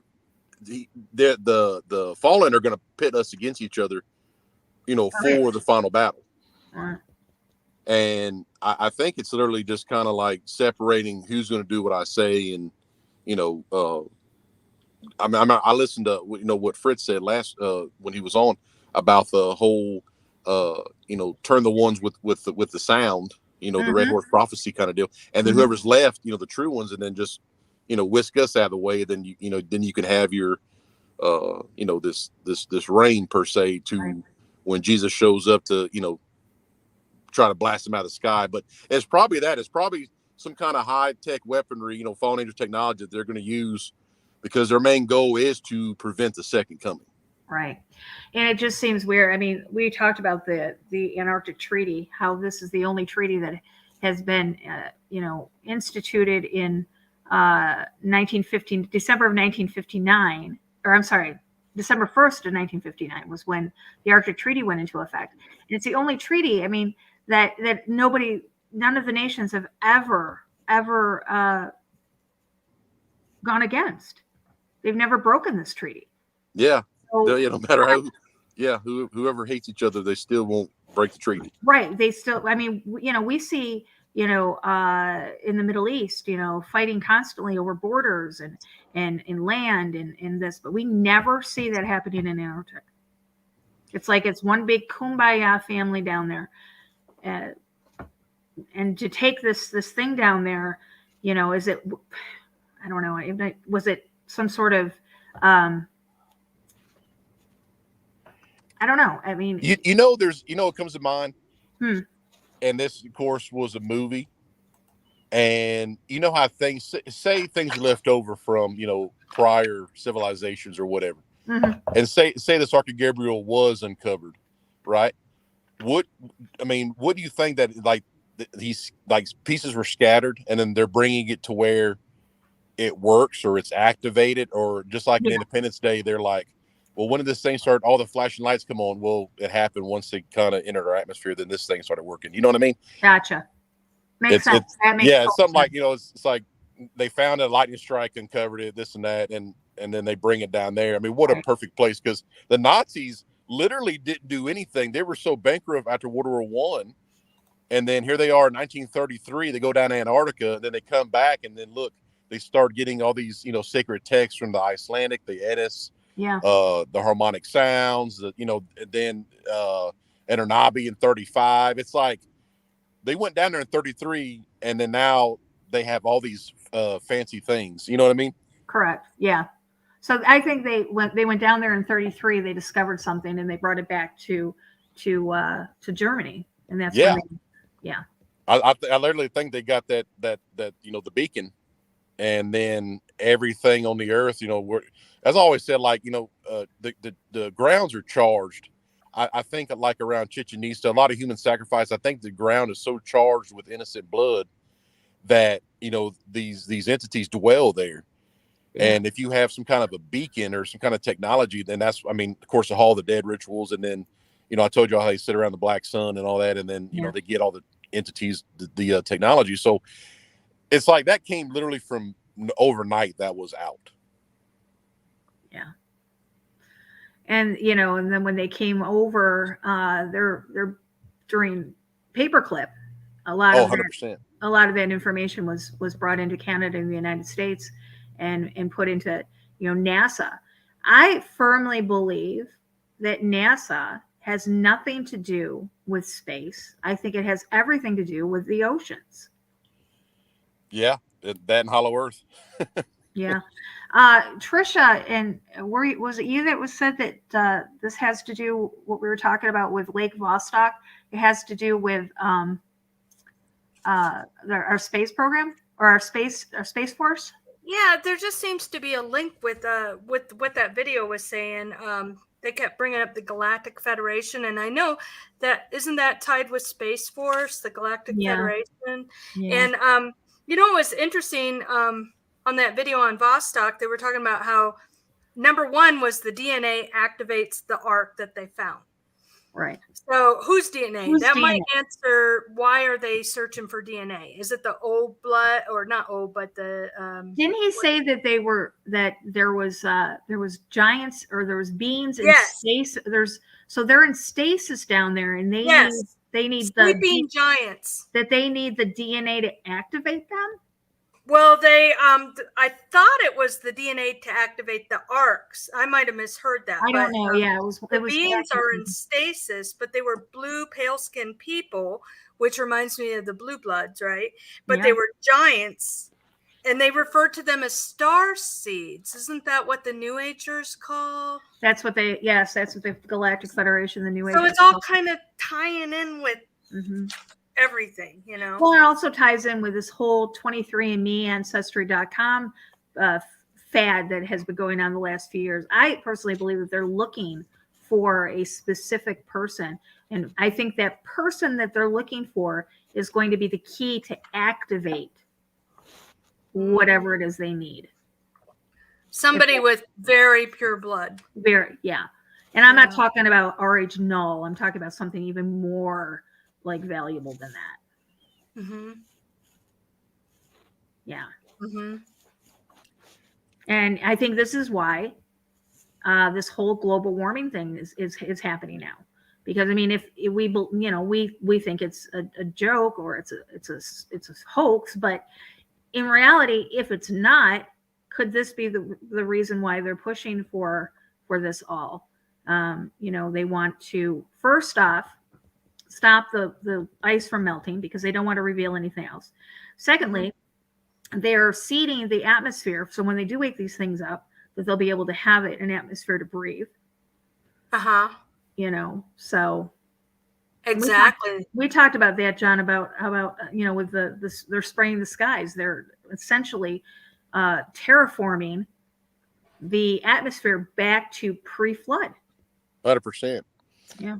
Yeah, I put one of my videos, of course, said that one person only told me that my entire life was that they were bringing back the atmosphere. Now, at that time, I was not a believer at all. I had no clue about nothing. And he's like, yeah, they're spraying that stuff to put the atmosphere back like it was for the, he said Greek mythology creatures, basically. And I was like, I've never heard that before. Of course, I mean, that was very foreign to me. Right. Wait, who said that, John? Who said that? I had an LT in the Army that told us that. Oh, okay. Yeah. All right, because that makes sense. Yeah, they have terraforming this atmosphere back. They're making it pre-flood, so that when these creatures or these entities wake up or come out of stasis, that they'll be able to sustain their life. We are so different post flood than we were pre-flood. For sure. The waters for sure changed a lot of things. Yeah, people don't realize that before the flood, it never rained. That's right. Yeah. We were like a terrarium where every morning there was a dew that covered the land, the trees, the grass, and it never rained. So that's why when Noah was telling people, look, the floods are coming, the rain's coming, they laughed at him because they didn't even know what he was talking about. That's exactly it. Hey, no, that OLT, his name was William Nevins. He got killed in 2005 in Mosul. But he would tell us all that stuff. And literally he was like a I don't know what to call it. Like he kind of, I never like believed him, you know what I mean? But but when I realized these things, you know, decades later, it's like, oh man, he talked about that. You know, that's why I correlated. I'm like, oh, he was right about that stuff. Looking back on the things that you know now, okay, because I get chills, I get goosebumps thinking about being over in those lands and being over in Iraq and in the Middle East. Do you ever get like just like, oh my God, I was over there and these creatures were, I mean, when you were there at night, did you ever get a feeling that you were being watched or that there was entities out there? No. Really?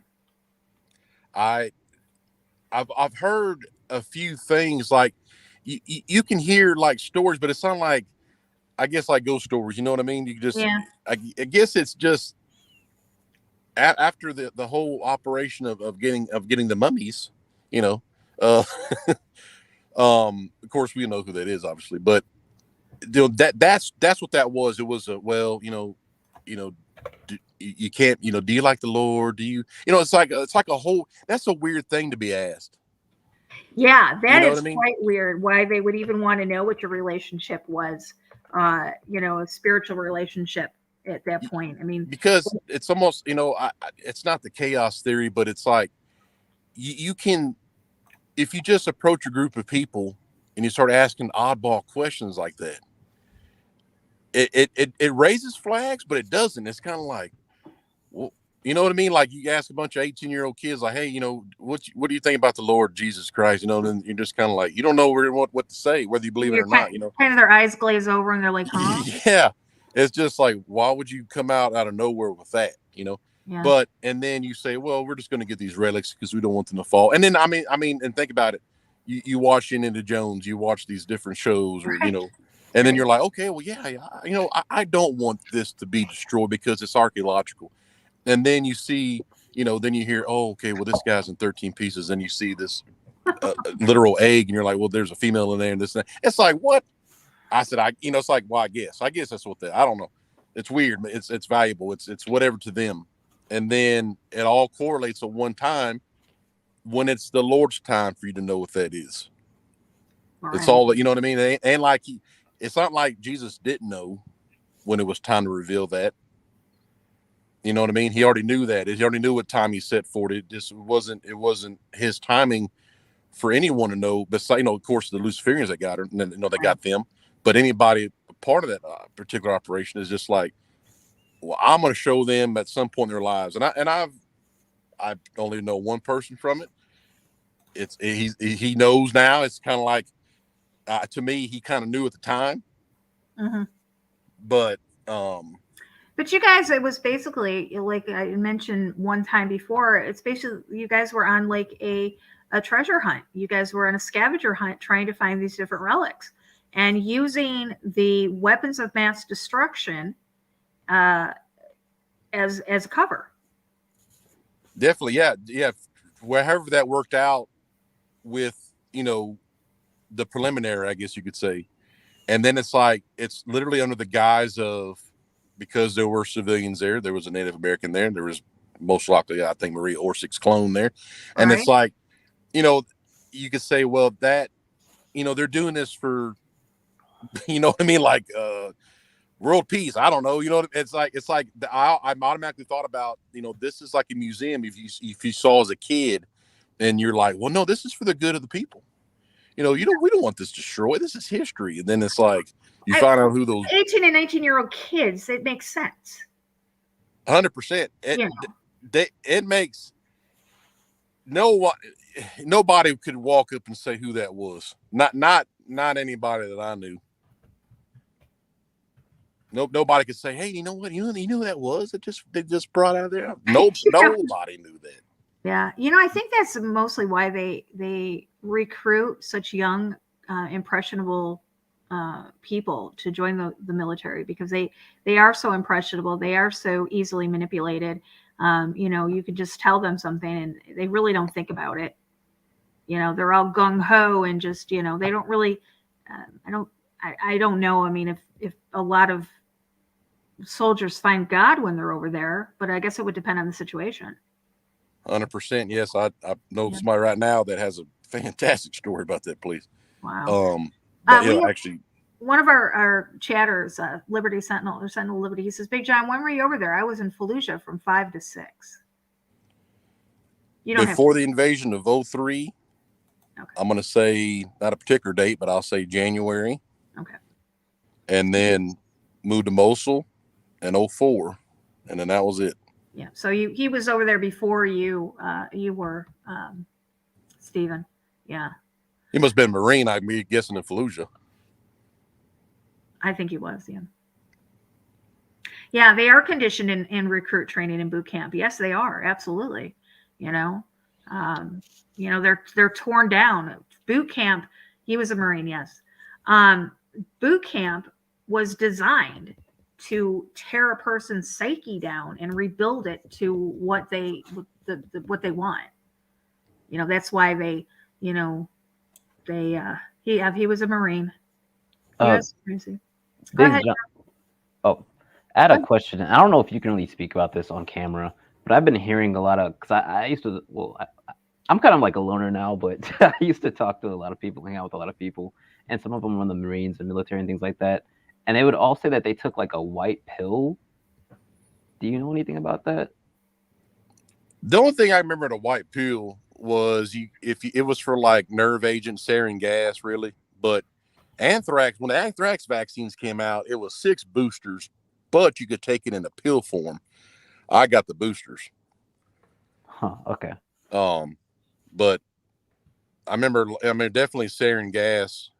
That was probably more of a Gulf War thing. Any kind of nerve agent, they give you atropine and saline. You get your 2 booster shots you keep in your pocket. That's supposed to, reverse the effects of sarin gas. They were just guessing he had sarin. I don't know. Mustard gas, really, you can't breathe with it. I don't know if any kind of. It's not really a nerve agent. I wouldn't say. I would say it's more of like a choking agent. You might blister from it. But sarin gas will give you 2 atropine and saline injectors, and then anthrax did have a pill form, but I took the shot. Oh, okay. Because I always thought that was odd. Because I remember people saying like, well, you had to sign paperwork. I did sign paperwork about it, saying that I might have kids with 6 arms and 2 eyes or 4 eyes, stuff like that. Seriously? Oh yeah, definitely. That paperwork said that for a fact. Yeah. Oh wow. Because if you serve on a base which is in Washington State, I'll just say Fort Lewis. If you go to Fort Lewis, you'll most likely have to do about 6 or 7 months in South Korea, because the unit that I was particularly in existed at the time. It doesn't exist anymore, but that you had to do both a tour in South Korea and then in the States. But that's why they did the anthrax vaccinations. Wow. Those were experimental too. So yeah, but the paperwork did say that. Wow. Huh. Very interesting. I pulled up something I'm going to put up on the screen for you guys, because I've been talking about Antarctica. Take a look at this.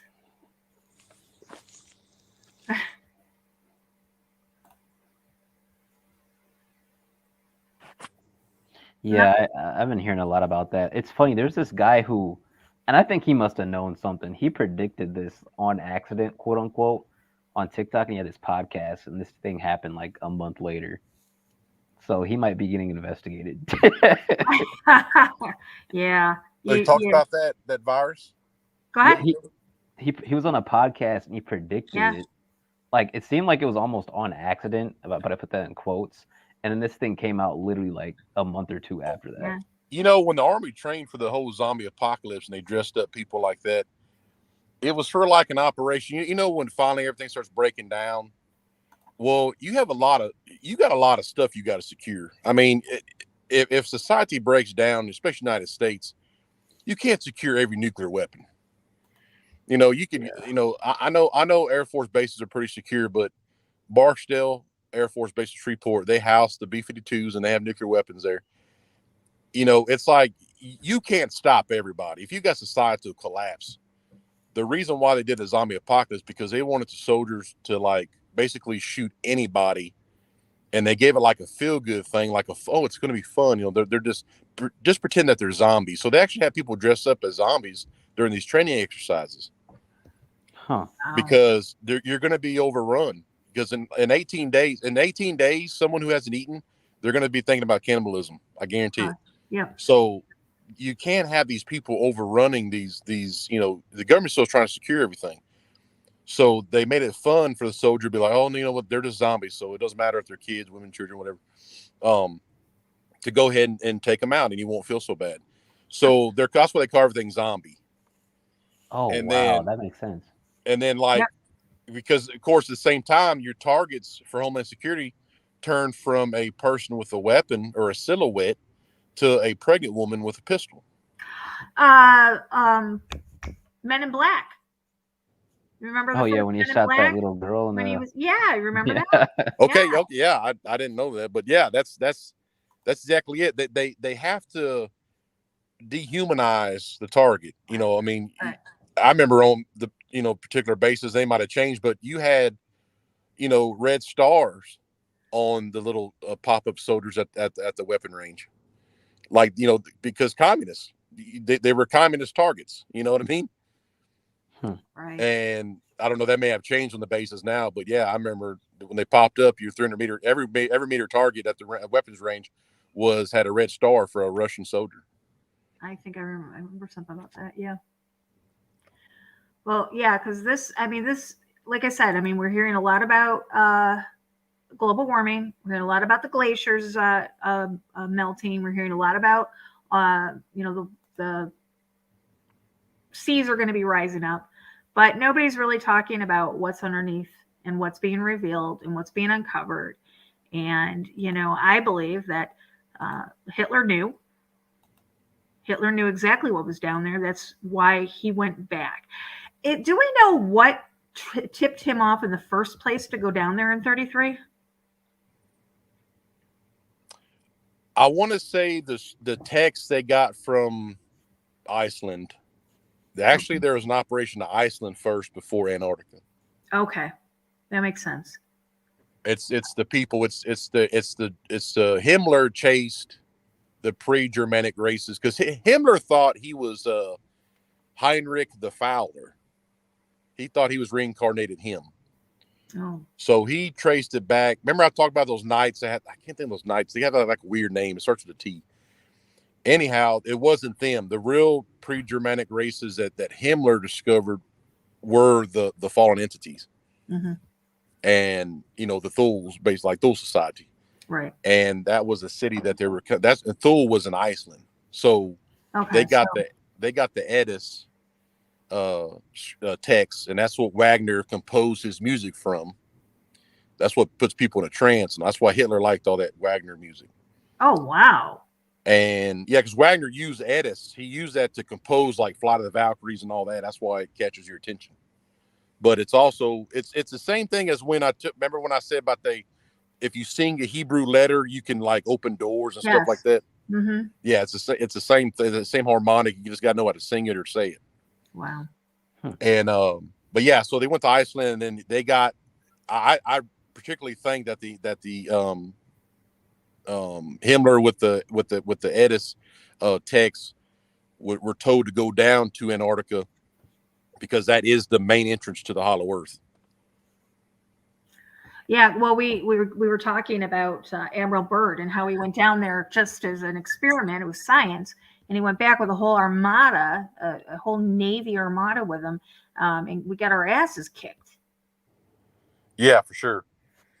Yeah, he. You spoke of Space Force. Tricia said that earlier. Did y'all notice the Space Force patch? It has that exact flying saucer that the Germans built on it. Yeah. Mm-hmm. It's like, come on now. Yeah, right. Come on. Not only that, but they do the emblem for Space Force is kind of like the triangle that certain people make these hand signs that have that same triangle. 100%. Yeah. Yep. Yeah. And on that video, they mentioned that the sleeping giants, the star seeds, they had a triangle on their suits. I wrote that down. Yeah, that's, the triangle. Yeah. I'm about to find that. And Lori is probably on that website that you have, when some of the a lot of like earlier abductees of UFO abductees, there was an emblem that had the triangle with the serpent on it. That was in lots of the stories. A serpent on the triangle? Yeah, a triangle with a serpent in it. A lot of people described having it was a red or like a blue suit with that particular emblem on there. Let me see if I can find it. ALIUN. John, were you thinking of the Templars before? You said with a T. Yeah, he wrote it. I think it's like, it's not Templar, it's Teleotuaic. It's some kind of weird name. It's something. Google probably bring it up, but it's an order of a knights, and they say that's like the oldest known. Because like the Franks and the Germanics, there is no English people. It's either Franks or the like the Bavarians. The English come from the Germans. That's why they say like Queen Elizabeth, they're all Germans. Huh, okay. It's kind of like made up stuff. English people are made up. Say what? I see you saying I'm like some German or something. Well, I mean it is, because there is no like Queen Elizabeth, like all her cousins and stuff. They're all German. Yep, they are. Yep. And they come from like that's why Prince Charles lives in Dracula's castle and all that, because that's where they come from. There is no. Like, I was duped. Well, me and Lori was talking about it the other night, that English is a bastardized language of many different ones put together. It is. Yeah, and that, it's just there wasn't that many groups of people in Northern Europe and stuff, and it's just like, I mean, Prince Charles, he says it all the time. That's his uncle or grandfather. Yeah, he's Vlad. a relative of Vlad the Impaler. Yeah, and he lives in his actual castle, and it's like it's with young boys. That's weird, Right? I try to pull it. Yeah. Oh yeah. What was I going to say? A second. I just tried Codex, not bringing it up. I'm going to find Night of the Brazen Serpent is what I'm seeing, but that's not bringing it up. There's a lot of them stories. There was a triangle with a serpent in it on a lot of their suits. Triangle with serpent. Let's try that one. I have a notebook that I got to get a hold of because I wrote all this stuff down years ago. Okay, hold on a minute. The riddle of the Great Seal. No, that's the United States. Appearing all-seeing eye. Their God is the serpent. Now the Bible is Isaiah 14, Revelation 12:9. Identifies Lucifer as the great dragon, the old serpent called the devil, Satan. No, that's not it. Devour itself. That's Ouroboros. Big John, have you seen those coins with like spears pointed at alien spacecrafts and stuff like that? I have heard of that. I'm sure I've come across that somewhere. Oh, see, now you got to friend me on TikTok so I can send you all this stuff. Yeah. I'm gonna tell you, John, he sends a lot of really good stuff. I need to do that. My apologies. Really good stuff. The coin that I described, that coin from Ur, was with the crescent moon and the star, 3 stars, a tower, and an upside down moon. Teutonic Knights? Yeah, them. Yeah, that's it. Ah, Rick, you win. Ding, ding, ding, ding. Richard. Yeah, Teutonic Knights. They were supposed to be like where the Germans came from, basically. But when Himmler, like I said, he definitely was into the what's that book? Necronomicon? Yeah, that book. Mm-hmm. Himmler had that, so he got the scoop on, like the basically the Thule people in the city of Thule. That's how it all started. Where was that city? Well, Thule, it was in Iceland. Okay, all right, because that video mentioned that that alien ship that's under that Lake Vostok, that there was a city buried under there. Maybe that's Atlantis. I don't know. Wow.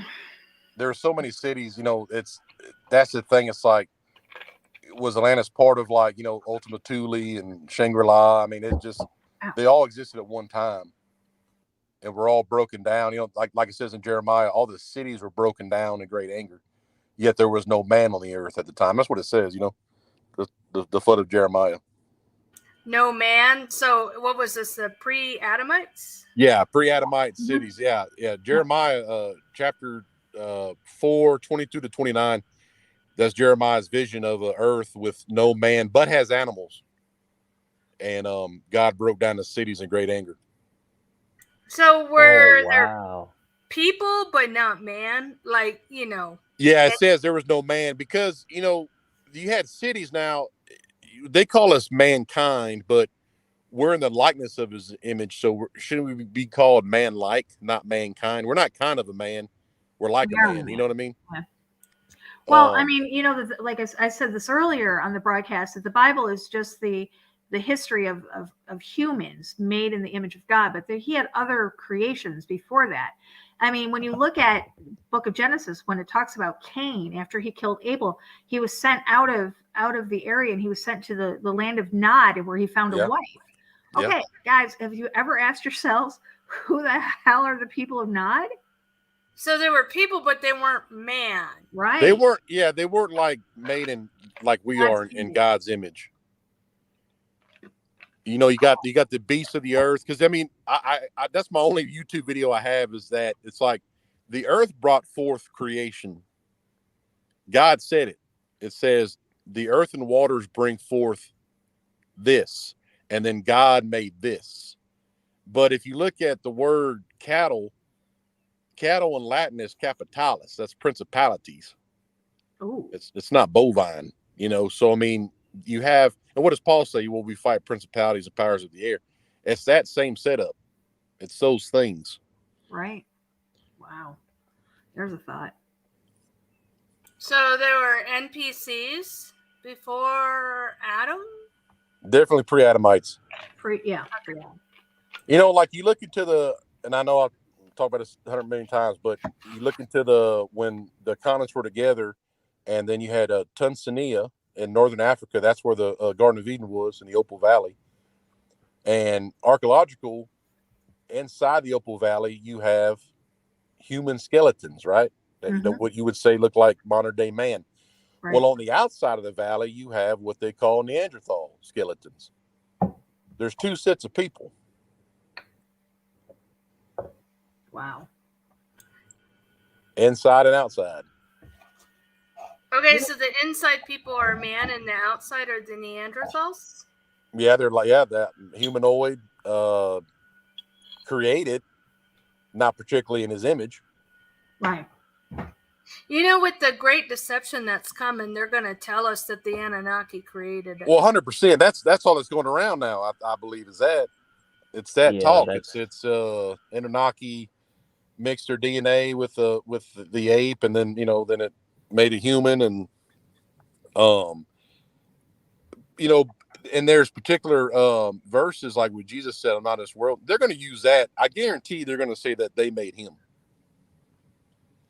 because they're going to use. I'm going to find it. I'm going to find. Hey, Ernie, what do you got to say about this? Oh, heck no. No, you better not, right? Tell them. Because if people will fall for that, then they need to be falling for it. Oh, for sure. Well, here's the funny thing about that. It's because I like to do a lot of research on like the spiritual stuff as well, and there's a lot of truth that you can only find from them, like when it comes to like the giant trees being cut down and things like that. So there's this one guy who had this theory that the reason that the aurora borealis is there is because like it was the energy of the giant trees that got cut down. Obviously, there's no way to like know that for certain, but it's like information like that is just early hard to maps find outside of them. Decatur maps, early maps, like 200 years ago, show 4 land masses at the North Pole with a hole in the middle, and a lot of people say that those 4 land masses were separated by the 4 different, the Tigris, the Euphrates, and then the other 2 that were in the Garden of Eden. And that when the land masses moved around, that it dropped down, and that's where we have our cradle civilization right now in the Mesopotamia area. But if you look up there, a lot of Indian legends say that the aurora borealis is the the bottom hem of God's gown. His what? His gown, his clothing, his cloak. That's why it's so pretty. Mm-hmm. If you look at the aurora borealis, let me see if I can put a picture of it. It almost looks like they are. Well, also another thing about the aurora borealis, there's other places that have that same. It's not the same colors, but it's like that same. I don't even know what you really call it. Those lights, if you will. It's not just in the. Where's that? North. It's north. Well, we can see them down here in Chicago sometimes too. Okay, look at. I'm going to put something up on the screen here, and if you look at it, it does look like these are the bottoms of a cloak, of a dress, like the hem part. See that? That's beautiful. Mm-hmm. And they say the color of the aurora borealis is the colors that we're told of the different. Look at this one. Of the different gems that his God's throne is made of. Doesn't that look like a curtain or a dress or a robe? Like robe? The bottom of a robe, of a very beautiful, majestical robe. Yep, that's exactly what it looks like. Mm-hmm. More things to make us go, All right. Well, unfortunately, we are at the 2-hour mark. No! I know. And we made it this time. We weren't shut down. We didn't say the word that they said don't say last week. I don't know what the word was. I don't either. Y'all remember? I don't know what it was. Pepperidge Farm remembers. But yeah, let's give some final thoughts on Antarctica. What you guys think? What you think we may see in the near future? Whatever you guys want to talk about Antarctica, we'll give each other, another 2 or 3 minutes, and then we'll wrap this up. Why don't we start with John? I think Antarctica is definitely a basis point for the Great Deception revealing. I think you're right. Whatever Great Deception comes from is going to be from there. Whatever it may be. Yeah. I absolutely think you're right. They don't summon the world leaders to to the Bahamas. Yeah. Right? And Jesus says coming upon the earth, and upon means from beneath it. From beneath it. Wow. Hero, what about you?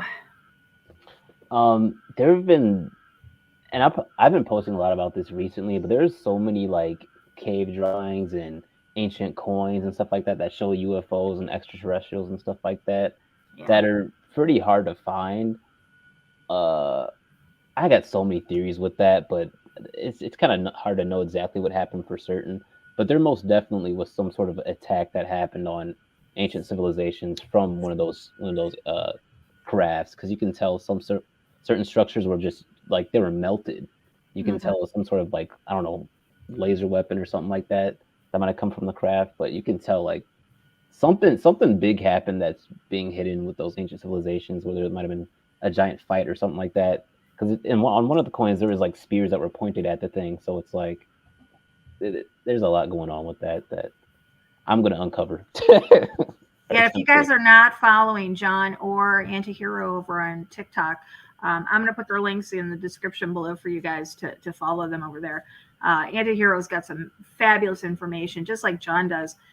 They're, not the same information, but nonetheless, very important information. He does a great job. I'll tell you that. Yeah, you really do. Some of my videos are kind of goofy, though. I'm not gonna lie. Just be warned. Yeah, Hero has a sense of humor too. Specifically, check out the difference between blacks and Nix.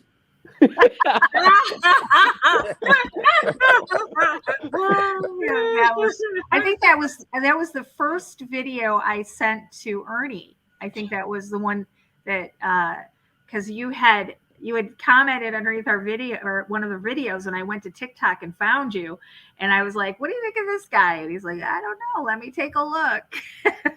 So, Out of yeah. all the videos you could find first, goodness. Right, Trish. Final thoughts.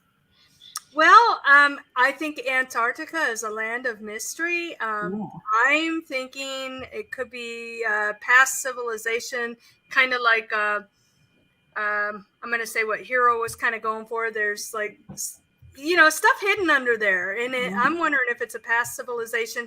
Now, in movies, they show us like how they can, I know I've seen it, where they can like freeze something with a gun, like an ice, and turn it to ice.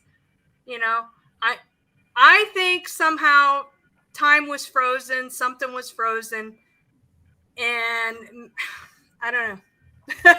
I don't know. It also could be an ice wall to with our history being so corrupted and so manipulated, it's hard to tell, really, without wait to see, I think we will know before our time is up. I think so too. Ernie. Yes, ma'am. Final thoughts, my dear. Well, as I was saying earlier, they're hiding this stuff for a reason.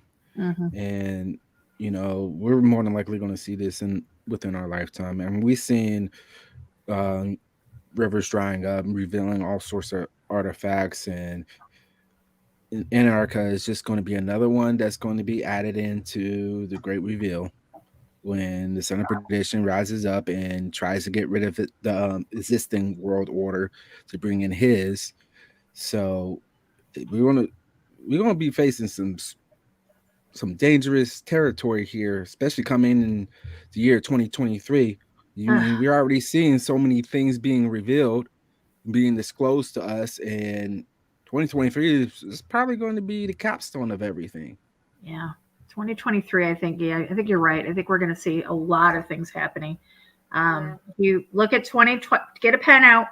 If your guys, I know you got your notebooks, write out 2023 and then flip it. And it's 322, the number of the skull and bones. So if you think 2022 was bad, better buckle up, because I think we're going to see a lot happening next year. In the next few days, we start that new year. Keep in mind, guys, we got 2 more days left in this year. Yeah. There's stuff popping up in the Middle East and escalating. Yeah. So we'll see what happens. All I'm going to say is if someone very sleepy goes to sleep for good, the Ezra's Eagle prophecy is starting. I hope y'all have been researching that prophecy. What is it? The Ezra's Eagle prophecy, the 3-headed eagle. I don't know what that is. I don't either. Yeah, I'm going to have to send you that video then. No, you're going to have to send that video. If you send me that video, is it okay if I share it here on YouTube? Oh, most definitely. You can't leave them hanging. I have to be extremely vague with that video, though, because that is a prophecy that people really want hidden. I can tell. Yeah. Well, why don't you send it to me, and then I will see what I can do with it. We'll just let it go. All right, everybody. I want to thank everybody on the panel tonight. Big John, he came in a little bit late, but excellent information nonetheless. I'll put the link to his TikTok underneath in the description. Again, Candy Hero joining us over from TikTok. I will put him in the description area below where you can find him as well. Trisha, as always, a pleasure for you to join us, my dear. Thank you. And Ernie, I'm going to let you do the whole thing. You can do that and take us out. Me do all that? Man, Yeah, that's too much of a challenge. I know. I ain't got the capacity to be able to do I'm that. running out of steam here. Running out of steam. Yeah. Come on, man. Well, I mean, the information that we provided for you guys here is for you guys to prepare, not to live in fear. 2 Timothy 1:7 says, God does not provide us with a spirit of fear, but of power, love, and a sound mind.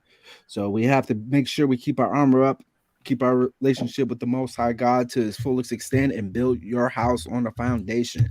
Because what's to come, humans cannot bear by themselves. You need to have your reliance and your courage and your strength coming from the Most High God. Yeshua HaMashiach. He is the one that's going to save us from this all, whether it's in this life or it's in once we pass away from this earth. We got to make sure we keep our foundation secure with him. With that said, eyes open, no fear. Good night, everyone. Good night.